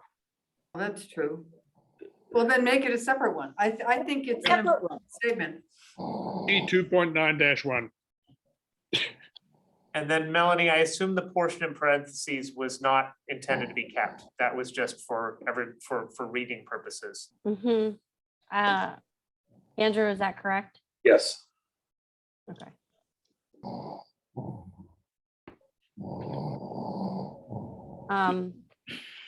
Okay, so this is going to become its own action. Yep. I would request to not add another level, so it would just be T.2. Whatever the last one is in this section. I Maybe prefer not- it's better in the land use when we get to it. 10, so it would be 11. So at the last meeting, we talked that that this is the transportation land use No, I section. mean, in the natural areas section. Yeah, it could go in. Yeah, either that's where Andrew one had it, section. in natural areas. It might be better in natural areas. Okay, I think that's a good idea. okay. All right, so now we are at 2.10. Does anybody have any comments for? By the way, Roseanne has her hand up. Roseanne had a question about one of the earlier items. Did you want to ask that, Roseanne? Yeah, so I can't see it on my screen anymore, but it was like 2 or 3 items ago. You were talking about dense development and you used the term on planned. If you bring it back up, I can. 2.8, I think. Okay, and you have it with existing, oh, you just, no, go, okay. Oh, You- the With first one. existing Apologies. or planned reliable transit options. So I'm trying to make sure that we don't leave this up to people's subjective interpretation. What are you meaning when you say planned transit? Something that's on the books or in some counselor's head that we want to get a transit line there? That's the one thing. Then later on, you mentioned you changed the phrase from city center to city core. Now, everybody knows, I think, what city center is. What are you defining as a city core? Some people define the O'Brien woods and fields as a city core. That's right. I'm just saying, if you don't define these terms, then, people can, do whatever they want because they think, well, we want to get a line there. We should have a bus line there. And that could be planned, or on the planning stage or something. All I'm saying is make sure the terms are defined or they'll be up to a subjective interpretation. Michael? Perhaps we could use the term the transit overlay district or the urban design overlay district, where additional transit would go. Right. That's codified. What the transit overlay district. Better way to do it. Yeah. Or we could define. Yeah, that's a much better. Or define. Yeah. Okay. And the So same thing what with the was- city core. I don't know where the city core is. Okay, so we're What's it changing bounded it by? to transit overlay district, and then what was the other one? Well, The- you were talking about dense development, and you change it from city center to No, city she wants to know core. what the second one was. It's the transit overlay district and the urban design overlay district. Sorry. So, Michael, Yep. the urban design overlay district is entirely within the transit overlay district, so you don't need to say both. Okay, You could just say transit overlay, and then we don't have to add extra words. Do we okay. need to add back in city center? Nope, it's also contained within.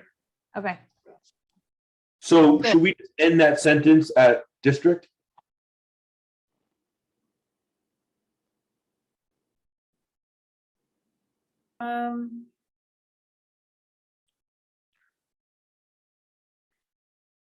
I guess what I would say is ultimately, this is the planning commission's work of developing the 2024 comprehensive plan. So I guess they should ultimately decide exactly what that means. No, no, I know, because, but this you know, is the- this leaves out Technology Park. And, you know, the planning commission is considering whether that should become a more mixed use area, certainly a developed area. No, I know, Paul, but this is what the task force is recommending, right? That could feed into that consideration. And I guess my perspective would be, and we're going to talk some more about natural areas down below, would be to end the sentence at the word district as the task force recommendation. I can't see the rest of it. Can you move it to the Yeah. left? No, the other way. Yeah, there we go. Thank you.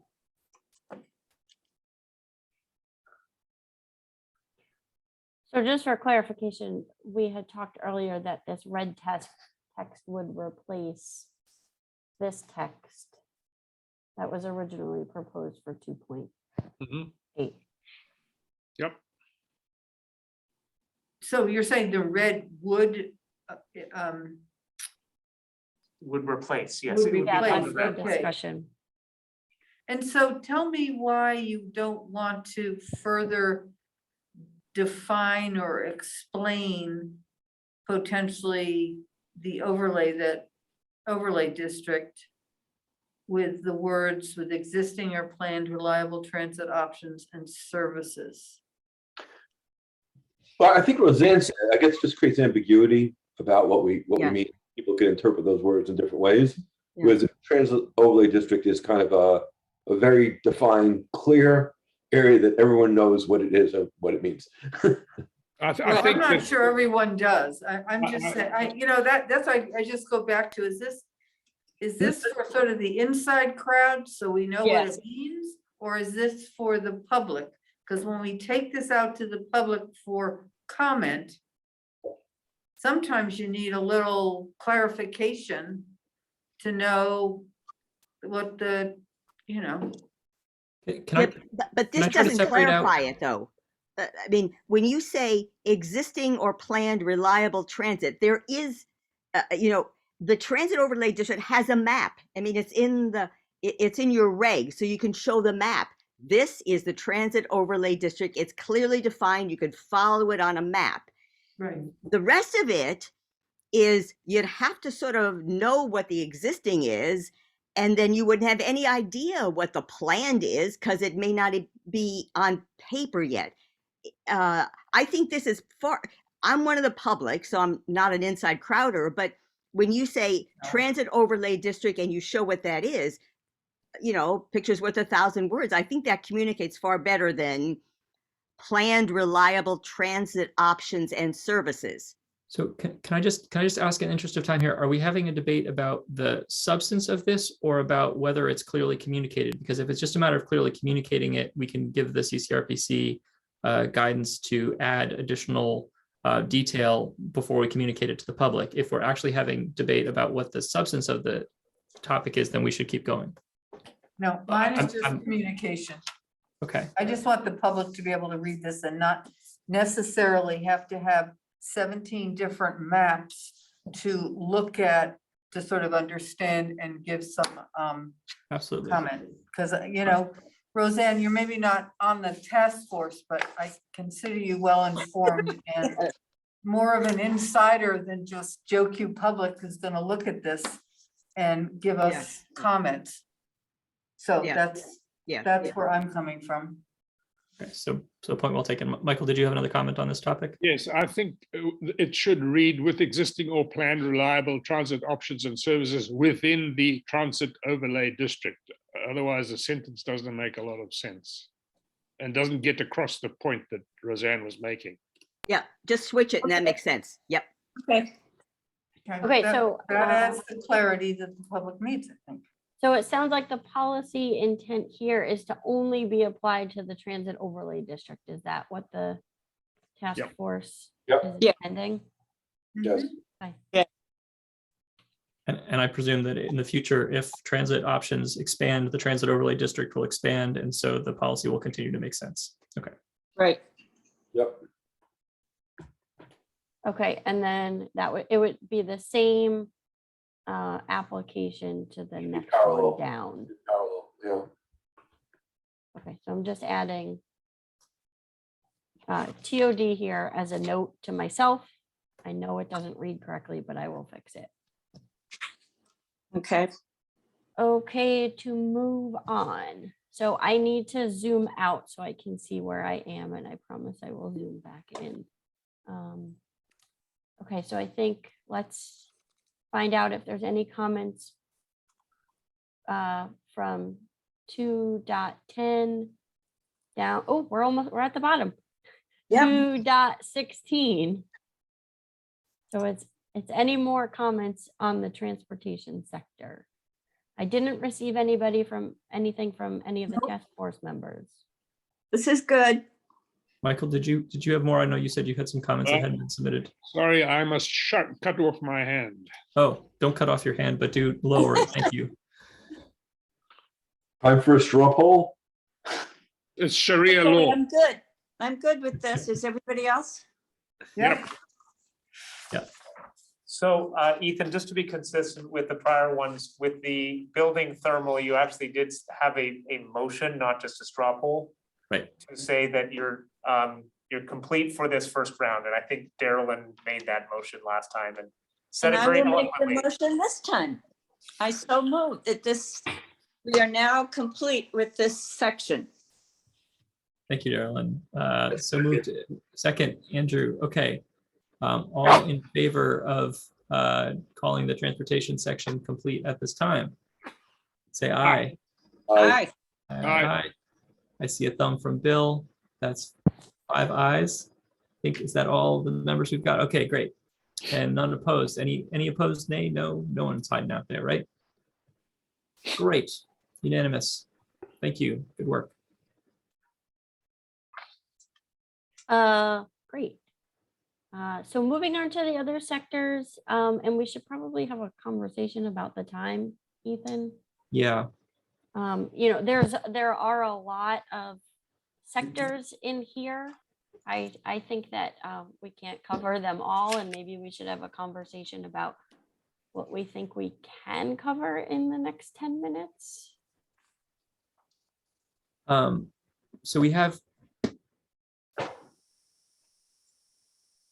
my sense is that I'm not sure that this group has the stamina to push through till 10, 11 o'clock at night and finish this. I don't think there's a lot of enthusiasm for that.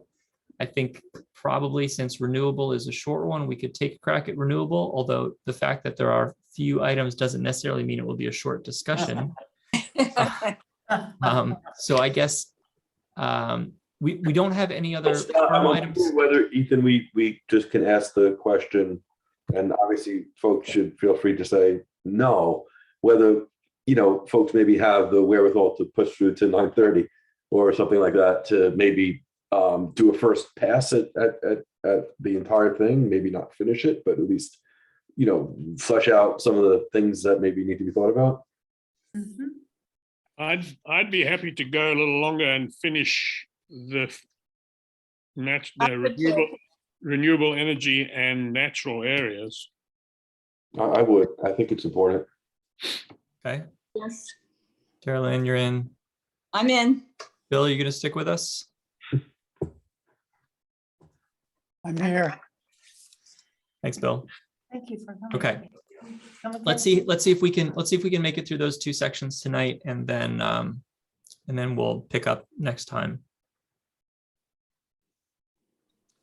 Okay, sounds good. I guess I'm sticking around. All right.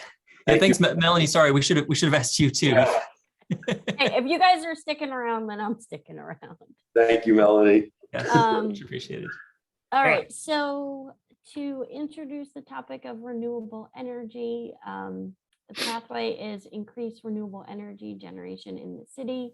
There's not an easy science-based target that comes out of the clear path modeling, but there is some background information that we could offer for establishing a target on renewable energy generation, and that background lies with the ECOS regional plan and energy modeling that we did in 2018 to create the ECOS regional plan to be an enhanced energy plan as part of the department's energy planning standards. We needed to establish renewable energy generation targets for the region as well as for the municipalities.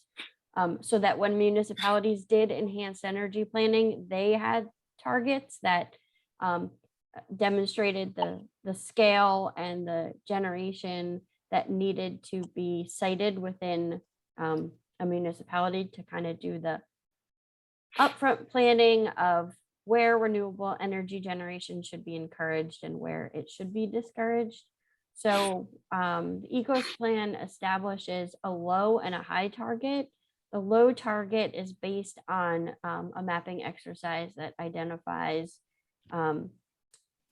wind and solar generation resources in the state. And so Chittenden County has 15% of that resource. And then the high target is based on the fact that Chittenden County has 25% of the state's population. So that's the background as to why there's a low and a high here. As part of our work, we did an estimation on whether a municipality has enough available land area that's free from constraints to meet these generation targets. And through our analysis, determined that South Burlington can meet the low target with its resource area, but not the high target. So I think the suggestion here for a target on renewable energy generation could be based on an additional 71,000 megawatt hours, and that's a technology neutral unit. And also you may ask what the renewable energy generation in the city is. Based on 2018 data, it was about 13,000 megawatt hours. Is that per year? That was total generation in 2018 for South Burlington. Okay. The hope is Melanie, I just want to make sure I understand. So Sure. you're saying that if South Burlington, we probably won't ever do this, were to cover, say, all its parking lots, commercial roofs and residential roofs that, are amenable with solar, we wouldn't hit the high target?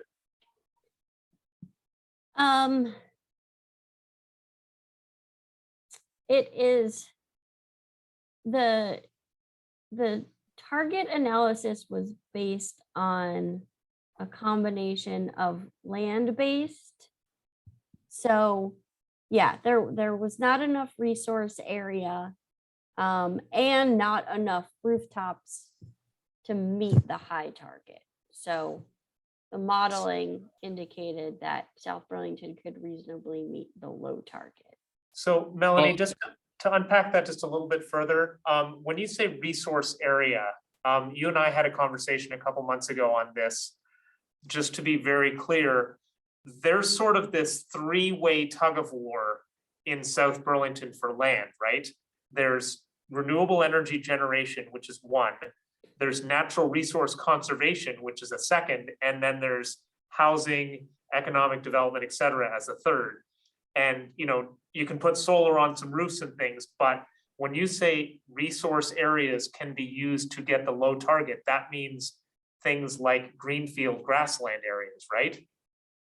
Yeah, that's correct. And so, yeah, there is this balancing act with, putting housing in South Burlington or prioritizing housing over solar generation, because if you have. Well, I'm really also trying to get to the natural resources, that you're also talking about leaving something as possibly a farm field or as a meadow for ecological purposes, or generating solar on that same piece of land as its own competing interests, setting aside the housing part. Right? That's when we get to Yeah. 1.3, we've got commentary to make exactly on that point. Right. That's why I just want to make sure, Paul, just make sure I understand your clarification. So in other words, even if we were to cover all our roofs and parking lots with solar, we would not hit the low target? Right. You Wow. need the land area to hit the low target.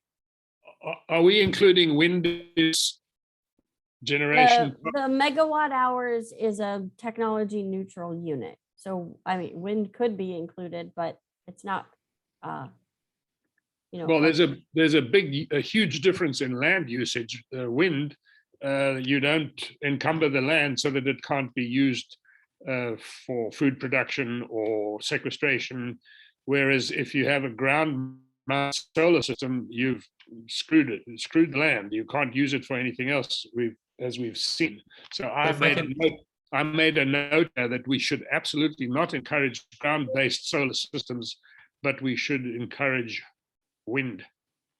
So can I add a couple of points to that, Michael, and not to get too deep in the technical weeds here. I think one of the reasons why wind probably shows up less frequently in the modeling is that the capacity factor for wind in the terrain that we have is typically not as good. You don't get as many hours at as high wind speeds in South Burlington. You don't need high wind speeds, you just need wind. But the ratio of output to wind speed still holds until you get up to about 60 miles an hour or something, and the blades begin to furl. So you can generate some, but the capacity factor, meaning what percent times how many hours, I think is a little lower, right? If you look at how often the turbines by the highway are actually spinning, it's not that many hours a year. So I'm speculating that that's probably why wind doesn't show up as often, is because we don't have the mountaintops, although we could potentially put it on the lakeshore. And I do also want to point out that there are a lot of good examples of ground mount solar coexisting with grazing land and pollinator habitat, and a lot of successful applications of using open land and solar at the same time, and that it actually increases productivity and grazing and things like that if it's done right. So I think there's some nuance here. We shouldn't necessarily put it all in one bucket or the other. It is a complicated modeling exercise. Two comments I could make about that, Ethan. One, none of this ground-based solar systems that we have around South Burlington are used for any other purpose than generating solar power. And if you look at the NYSERDA wind farm in upstate New York, they don't have 60-mile-an-hour winds. They have gentle winds the same as we do. And those turbines are turning sometimes slowly, sometimes faster, but you drive through there at any day and they're turning, whether the wind is strong or not. So I'm not, I can't agree with you that it's not an option for us. Yeah, and just to clarify, I'm not saying that all ground mount is good for natural habitat. I'm just saying it's possible. There are designs. It's possible, but it hasn't happened despite the statements by the people who built them that it would be. Yeah, pollinators, yes, but food production and carbon sequestration are very limited if you have a ground-based system. I'm just saying we should not encourage, if we can avoid it, using land, productive land, or land that can be productive in many ways, as Paul has mentioned, for ground-based systems.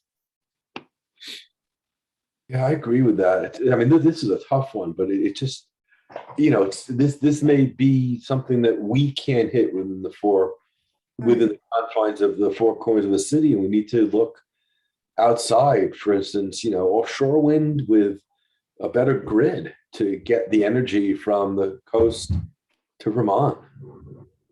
It'll come. I'm sure we'll be buying wind generated power from the coastal states of New England.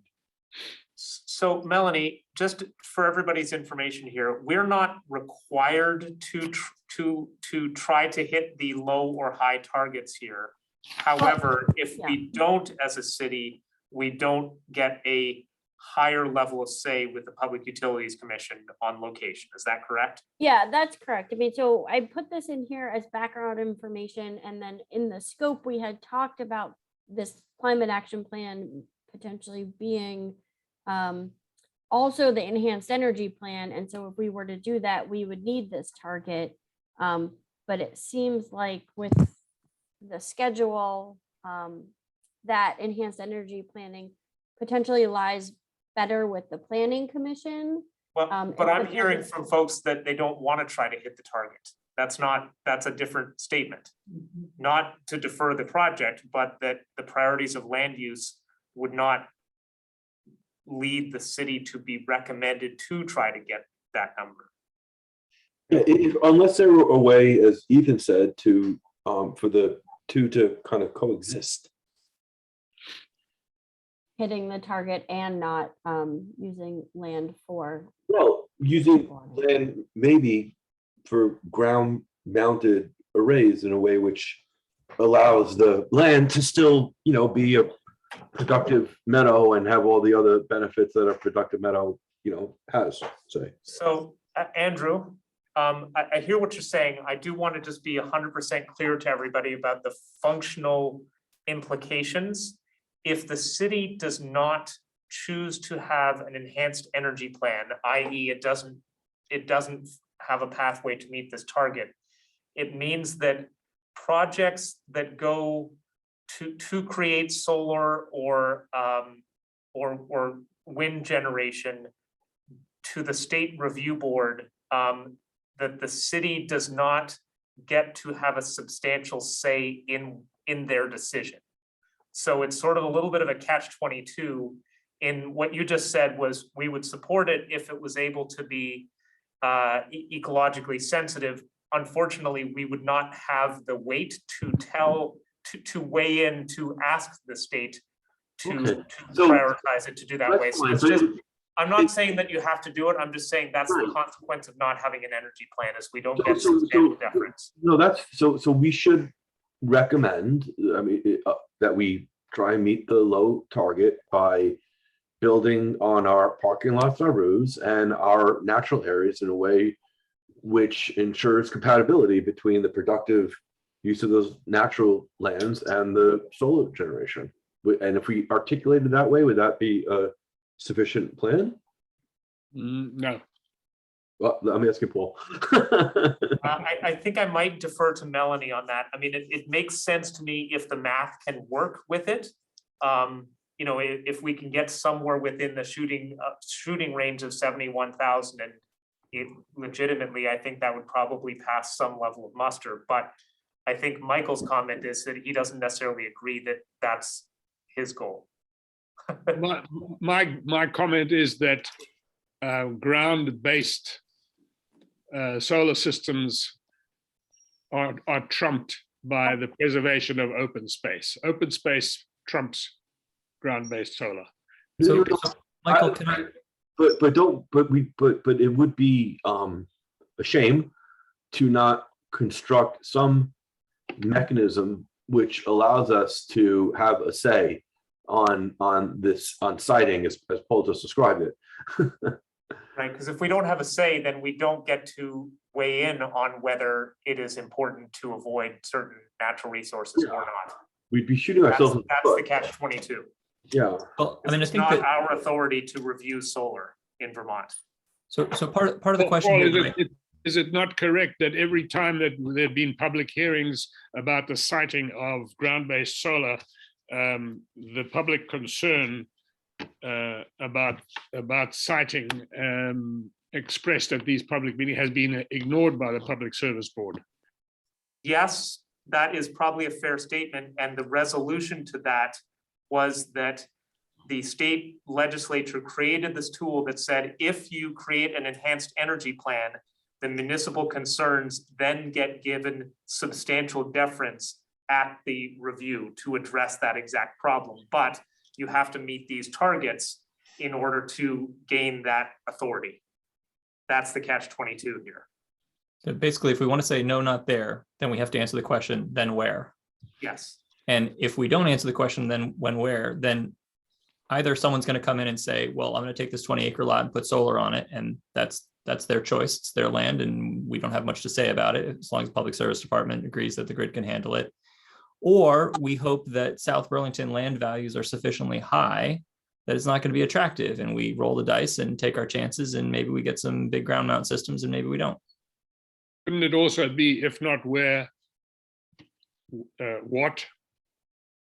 Another form, in other words, if not ground-based solar here, it can be wind there. Well, If that's our plan and it hits the target, yes. I'll But tell you, it's just interesting to me. I almost question the assumption here, and I'd love to see some of the underlying data. I mean, you've got huge parking lots, around the mall, Lowe's, Hannaford's, and I mean, the car lots. I mean, there's just so much space that's already been degraded. And I'd love to see the assumptions around if all those degraded spaces had solar, we wouldn't hit the target. And you really need to also include, meadows. I just don't believe it. So just for order of magnitude, if I'm remembering properly, Melanie, straighten me out here if I'm wrong. So there's about 1,000 full load hours of solar per year in Vermont. So if you have a 1 kilowatt array, that's about a megawatt of production per year, megawatt hour of production per year. And we need to get 71,000 megawatt hours per year, which means about 71 megawatts of array. So 71,000 kilowatts. So up on the roof of the old VEIC building, the Innovation Center, there's an old General Dynamics building there in Burlington behind Public Works. Pretty good size roof industry, like big commercial building. That was a 200 kW array that fit on top of that. It's like a 200,000 square foot building. So that's a 200 kW array, and we need to head for 71,000 kW. Ethan, just to do the math, so 71,000 kilowatts, that's about what, 20,000 panels? Each panel is about what, 250? No, each panel is about 300. So maybe it's 300 watts, not 300 kilowatts.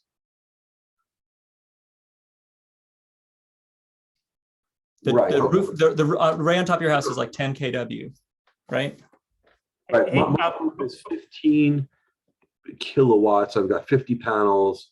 So right. Okay, three panels. Fine. So you need about 7,000 arrays. 200,000 panels. You need about 200,000 panels to hit it. 7,000 arrays the size of your house. Right. So about 200,000 panels is roughly. hey guys, before we go too deeply into this, Melanie, the RPC has some data on surface parking lots in a GIS way, correct? We do, that is correct, yeah. Is it possible to do a back of the envelope on how much surface parking and how much rooftop we have in the city to just give an order of magnitude? Is it, 20%, 50%, 100% of this need? Yeah, I think we can. To maybe give a frame to this conversation for next time. That'd be good. I don't know if it's going to be for next time, but to give some data behind this. Sometime. I think it's a valid point, and understanding orders of magnitude would be really helpful here. Yeah, and I realize this is a total rabbit hole, but I just want to clarify that having if the city chooses to do an enhanced energy plan, having the target, even if it's just the low target that meets the standards, and also developing policy statements either in the climate action plan or in the comprehensive plan that talks about the way in which the generation facilities should be sited on the land. So in a ecologically respectful way, like I think, both of those goals can be achieved through, the siting policy, and then also having, because having the target in the plan, is a way of meeting the planning standards, which gives you the substantial deference, which provides the siting policies and the upfront planning that the Public Utilities Commission is looking at and helping them to make a decision at the on a certificate of public good. So that's all I have to say on this topic, and I apologize for going down a rabbit hole with this, but it's important background information for enhanced energy planning. Yeah. Can I suggest we just put Andrew's recommendation in 1.3 and move on and come back to it when you've got the data that Andrew has asked for? Yeah. mean, Yes, so all I had, that's- I did not write anything but don't encourage ground mounted arrays on open space. And I think Andrew's comments say the same thing essentially. Okay, so Can I ask one overarching question on the renewable section? I know that the city municipal buildings have done a pretty thorough job already at adding solar to things that we directly have control over, although there are still some opportunities in terms of wastewater treatment plants and some of the other spaces that have been on our list. The energy committee's discussed. But I'm just curious that's the one omission that jumped out at me here is that, you know, while I know that a lot of our focus wants to be on how to motivate the whole community to do it, this is one area where we potentially have some opportunity to do direct action, either by installing more solar. And again, I realize that we are maxed out in terms of our net metering, and there's a lot of other challenges that we have in terms of installing more. But whether we wanted to tackle other opportunities for the city to drive direct installations, or to try to coordinate some types of community solar, in other words, to take a more active role, right? We've done a good job here of identifying sort of the regulatory and policy things that we can address. And I just, that's one gap that I see here is direct action, and just wondering if folks are concerned about that as well and want to add any direct actions that the city can do to try to get more solar installed or wind.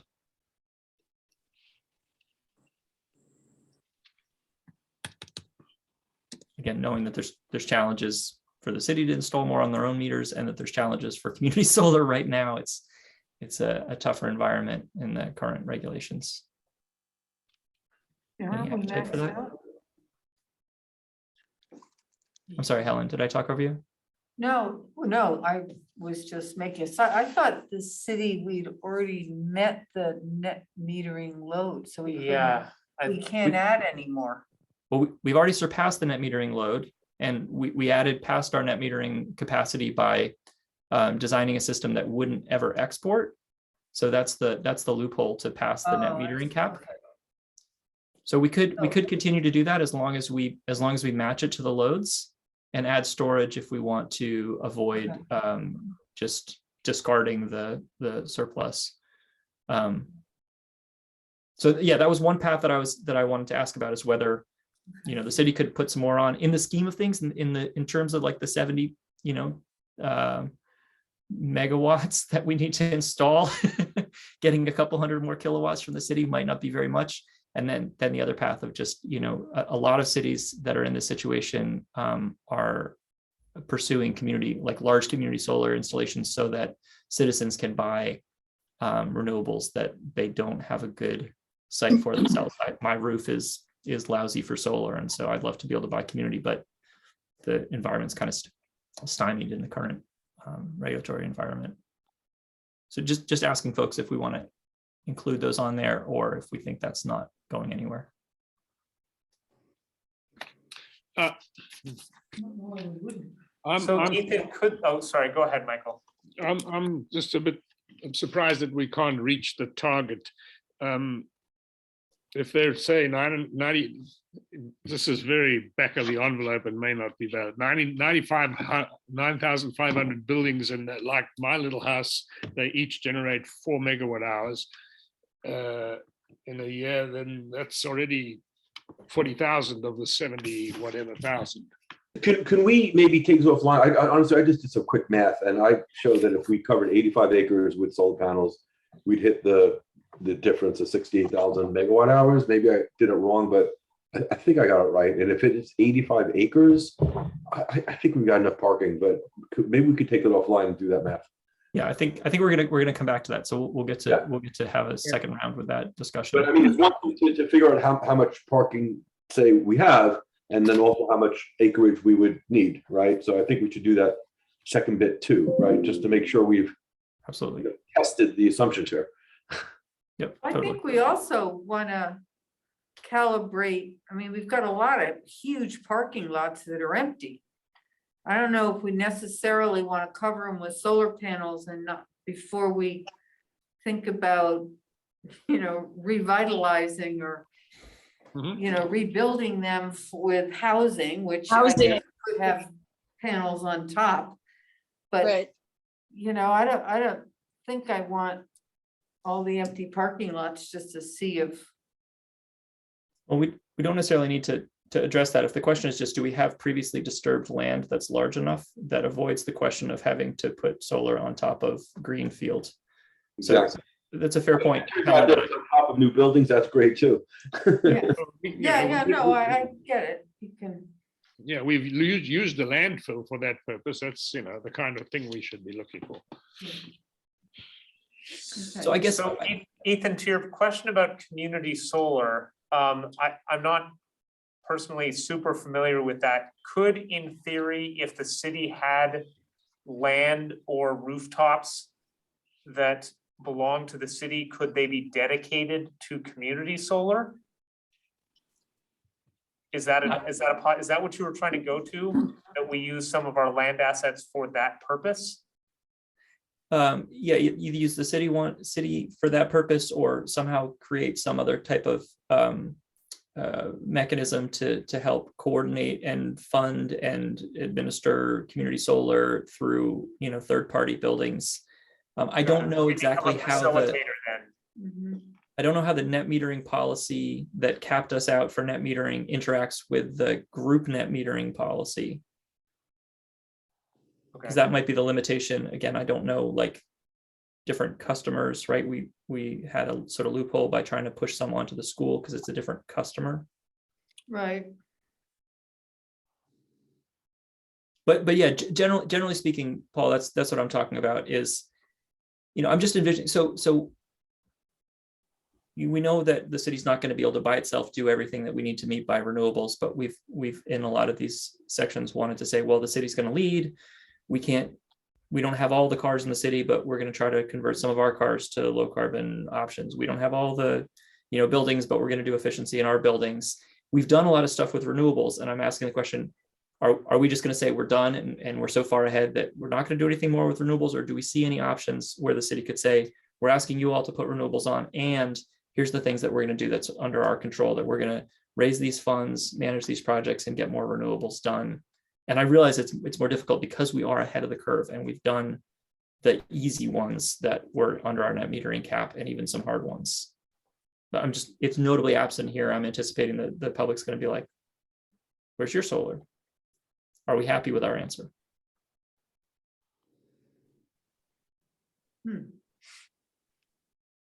I think that's a great question, Ethan, and maybe folks can chew on it. We can also, as part of the government operations, sort of talk with our staff about where they think that the opportunities are. My first read is, based on what you just described of us being ahead on this one, this might be, of the 50 different actions to be done across all sectors, this might be one that is not a high priority to push for the last 5% versus all of the other things that have been going over for the last 2 months. Yep. So that's an option. So that's fair. So folks can think on that. Thank you. Any other questions on renewable, or should we move on to natural areas? Let's move on. Okay, so for N1.1, Ethan proposed some differing language. Andrew. Sorry, Andrew, it's late. All right. So the proposed language is South Burlington's remaining meadows, forests, grasslands, farmlands, and wetlands should be protected from further development, barring a compelling economic, legal, environmental, or other consideration. So added some more specificity to revise what was originally proposed. What would be compelling? I don't know. I mean, you know, certainly the Fifth Amendment. The Fifth Amendment. Yeah, I'm just wondering whether we aren't watering it down by adding that qualification. That certainly was not my intent. And Melanie, just to be clear, as just framing the discussion, this is not a more specificity on 8. This is a substantial enhancement from 8 that Andrew is proposing.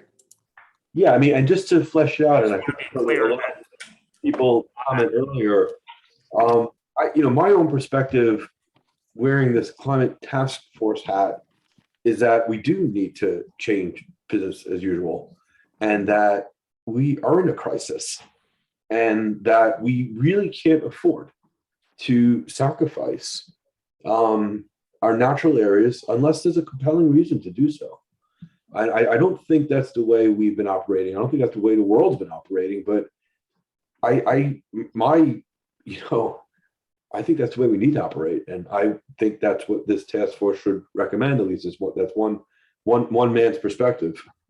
So can I ask a question? Because I feel like, and I know we're sort of missing some key data to really close the loop on this conversation, but I realize that there are some strong feelings on this, and that it's become sort of a bright line.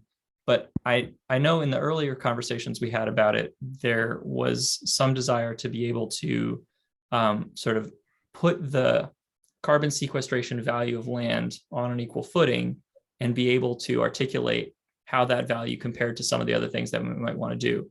And so I'm just curious, when you put it in those kind of terms, Andrew, does that not leave the door, how would we want to leave the door open for someone to come forward and say, look, I have this proposal and I found these 12 acres, and the carbon reduction value I can get from the project I'm going to do on these 12 acres is 10 times higher than the carbon reduction that they're able to sequester in their current natural environment.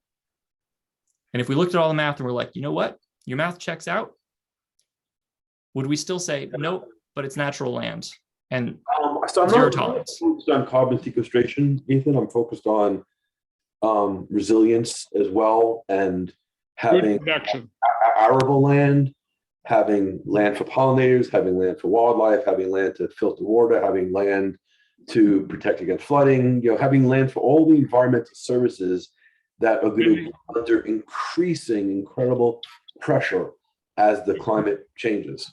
And having land to feed us. I mean, that I've left it open. If there's a compelling, environmental reason, that trumps all that, yeah, we can establish that. But I'd be hard pressed to think of what those compelling environmental reasons could be.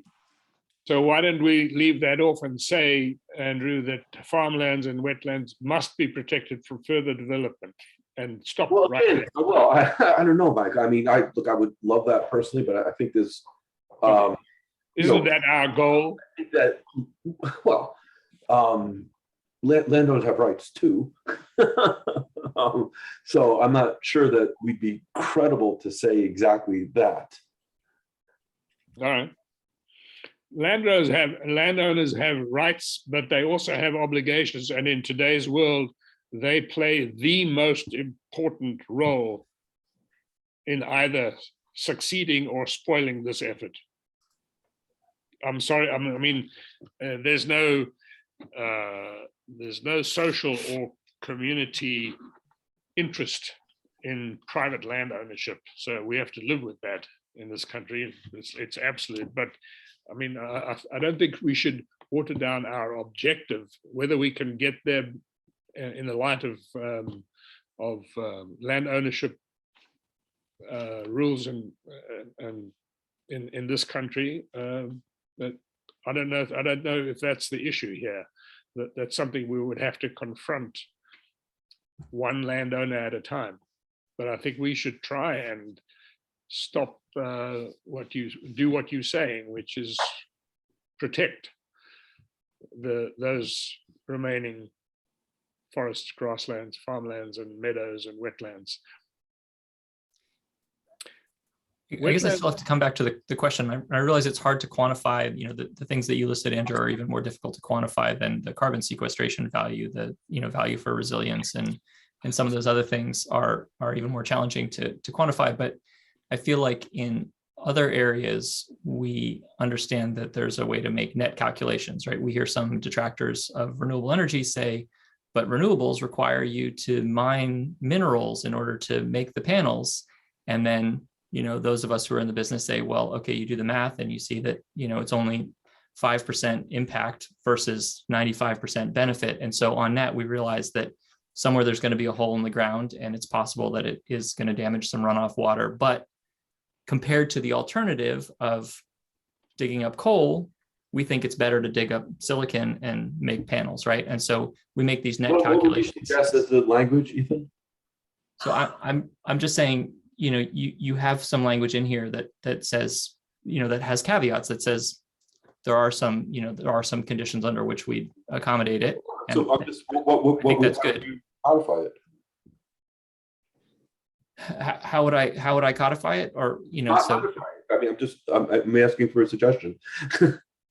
yeah, I don't have an easy answer in terms of, I have lots of ways to quantify energy things, and I'm not skilled in how to quantify natural resources.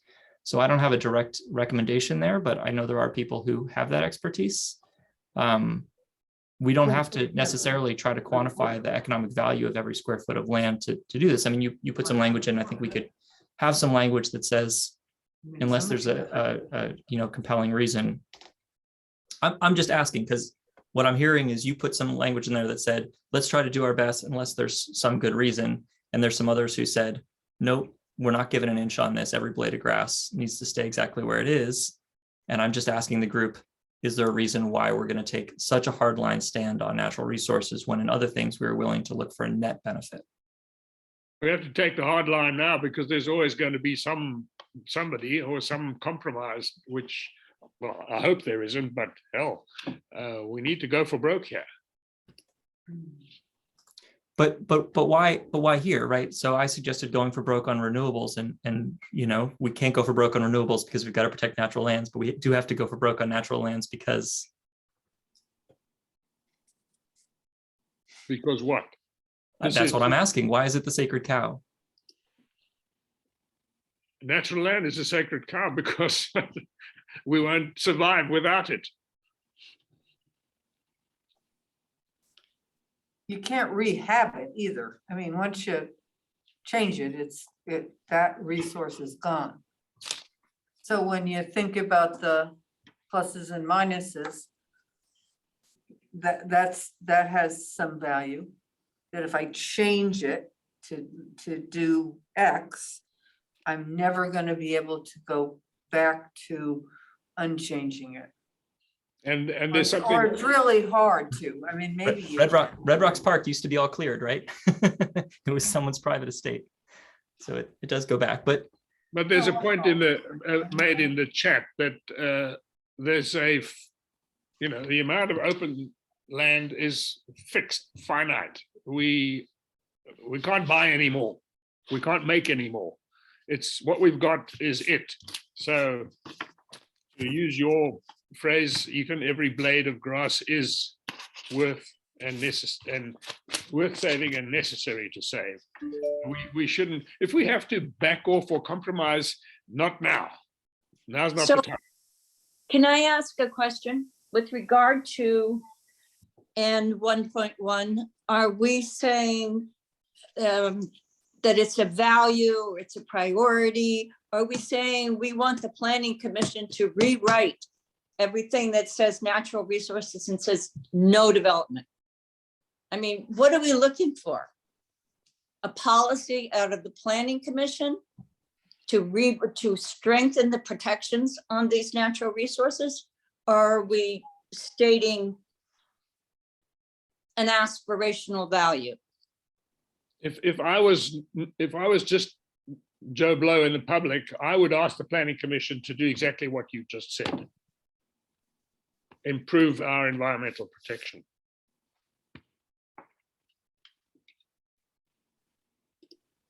All right, you want to say strengthen the environmental, strengthen the protection for natural resources in the land use development regulations? I mean, you just did that, some of it. No, but Darren, we're not talking about what we want the Planning Commission to do here. We're talking about Well, but you have to say who's going to do it in that box over there. So okay, I'm just asking what. Well, it says City Council, city manager, planning and zoning, planning commission, right? there. I mean, my intent, Carolyn, was to articulate a standard as a recommendation by the task force.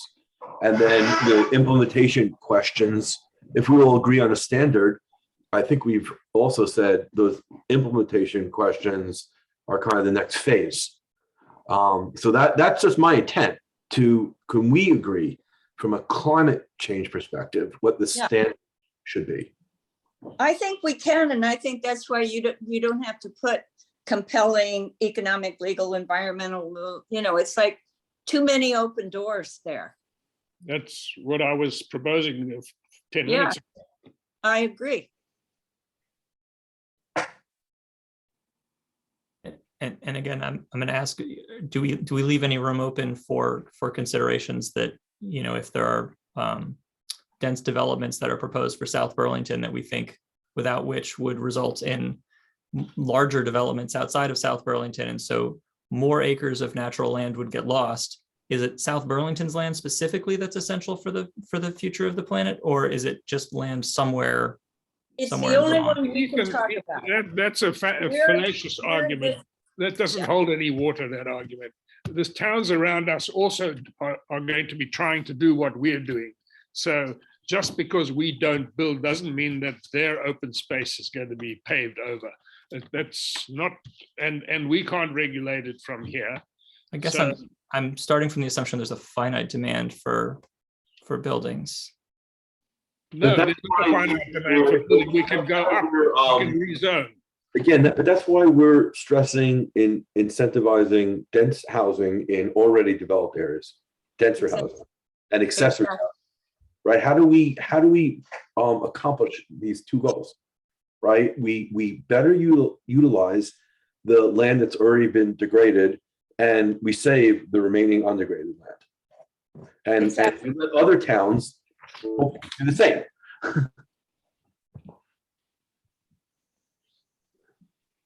So I'll go back to my first request, which is that South Burlington's remaining meadows, forests, grasslands, farmlands, and wetlands must be protected from further encroachment. The barring part, landowners are going to come and raise these questions one way or another. And they may come up with some compelling economic, legal, or environmental or other reason, but let's not put it there. I mean, okay, just, obviously that statement on its face, it can't happen, right? Because landowners have constitutional rights. So, I mean, but, okay, I mean, I agree with that as a aspirational goal for sure. It's just one that's not all that credible. Well, do you want to just delete it? I think what Andrew's saying is that we run the risk of having less of an impact if we put a statement out there that immediately gets recognized as infeasible to actually adopt, and so therefore it gets ignored entirely, versus putting out a policy that can be feasibly adopted within the legal framework. Honestly, it's just too zealous, because we know it's not will be viewed as zealots. I really think it's just because it's so contrary to what we can. Yeah, right. I mean, so similarly, Okay. like taking the same logic, we could say our policy is we think that all the buildings in South Burlington should have their natural gas removed by the end of 2023. We should go around and theoretically it'd be great, right? We could pull all the pipes out and all the gas cars should get scrapped and we should all go to EVs, and we could put that policy out. I don't think it's actually going to have an impact, right? It would feel really good. We'd be like, on paper, we're going to cut climate like mad. Did we all agree on what's there, on what's written in 1.3 now? Well, I think we're debating it now. Well, who wrote the protect identified habitat blocks critical for resilient ecosystems and carbon storage? Who wrote that? That was the proposal from. Was this discussed at a prior meeting that I missed out on? Michael, Point. I Yes. wrote that one because that reflects what was just adopted by the city council. Okay. So couldn't we just add some of the things that Andrew's got in there into habitat blocks, also meadows, forests, grasslands, farmlands, and wetlands for resilient ecosystems and carbon storage? The key word was the word remaining. Identified. Or identified and remaining, or remaining. Something like that. But I mean, I would love to protect every last square foot and to be able to credibly say that. I just think that we're going to be we'll be ignored. Yeah. Well, the sad part is that those categories of land had some protection in the prior, in the old. That's not worth debating. You know, so we don't want to relitigate that. We're trying to come up with a policy as a climate action task force, and not, we don't need, Well, it doesn't seem like we can agree on anything unless the rest of you want to go, just leave it the way it is and let's move on.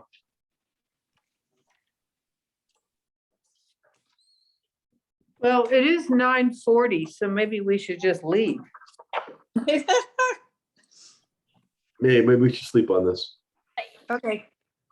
Yeah, I guess I would be asking Seems for like people are getting. clarification on whether we're going with Andrew's proposal or combining the two, Can or we're I sleeping on it. that given that it's 9:40, I think everybody's getting a little punchy and maybe should sleep on this a little bit. It's a big policy question, and forcing to make a vote right now will probably lead to a discussion next meeting anyway.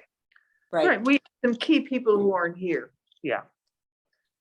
And we can all Would write. it be possible, could I ask, would it be possible to start these meetings a little earlier so people aren't burning out at, could we start at like 6:30 or 6, or does that not? It would be hard for me, Darrell, to do that. Oh, okay. All right. Never mind. It's just a question of some people with family and children who have to be fed, Oh, yes. and feeding them Remember before, those days? feeding them before 6 o'clock Yes. or after 10 is not good. Or after 10, right? That's what my kids, when they're at 9:30. I see Roseanne has her hand up. Yeah, I put a bunch of stuff in the chat, but I know you're not able to read it. You can read it maybe later on, but it's more about being bold. We're in an emergency situation, and if we don't go for bold action, we're never going to achieve moderate action. But my comment now is, I'll bet you other places have this same challenge and have done something about it. So, I'll bet you there are places around that are preserving land. Why don't we find out how they did it?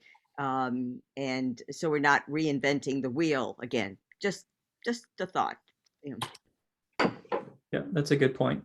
And I just want to briefly respond. I mean, I think we all talked about wanting to be bold and to define actions that we thought would actually meet the goal, even if it wasn't clear that they were all easy to do or allowed under current laws and policies. But there's definitely a fine line, right? We don't actually have a magic wand or a dictatorial control to implement these things. And so the balance that we're always trying to do is what will produce the largest effect toward where we want to go. And just saying the most radical thing, while it might be satisfying and produce good numbers on paper, may or may not produce. And it's an open debate, right? Maybe you anchor way out there and then you get argued back and you wind up further. Maybe you go too far out and you break and you get ignored. I don't know the answer to exactly where that line is, but it's not a one-dimensional spectrum, in my opinion, that simply by saying everyone needs to start walking everywhere, we're all going to scrap our cars and turn off all the heat in our houses, doesn't necessarily get you the most effect. It might get you ignored. And so we all share the goal and we understand the urgency, and we're trying to figure out what is going to be most effective at actually getting the support from the community to follow what we put out there. And it's hard. And I really appreciate everyone's effort to stay way beyond and to engage in these conversations respectfully and thoughtfully and bringing a lot of facts to it. And so I think we're making good progress. Thank you. I appreciate your comments. I think it was very thoughtful. We should all sleep on that. I'd love to hear from the Natural Resource Committee on this point. I think that would be valuable input.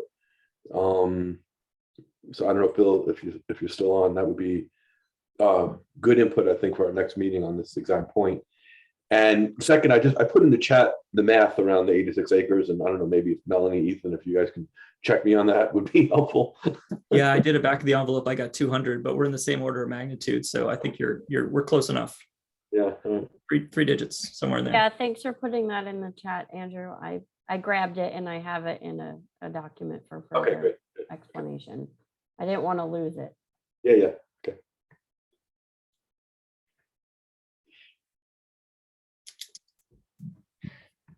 Any final thoughts? So yeah, I'll echo Andrew's suggestion. Bill, if you can, from the perspective of your committee, bring any additional, facts or recommendations or research and resources from other communities, I think it would really help us to ground this, and we would certainly value that. So not to put you on the spot, but because we're going to pick this up next time, thank you in advance for for helping us. I would be glad to do that, and I have the information from the packet so far that I will pass on to the committee at our next meeting. Great, thank you. All right. Good discussion. Move to adjourn. Second. Yeah, all in favor. Thanks, guys. That was Call it a night. Thanks, everybody. Thanks, Melanie, for your patience. Thank you. I know you have Thanks to, to the public for. you must sometimes this. grit your teeth, but you're doing a great job there, putting up with all of us. Thanks, everybody. Thanks. Great progress all. Bye. Bye.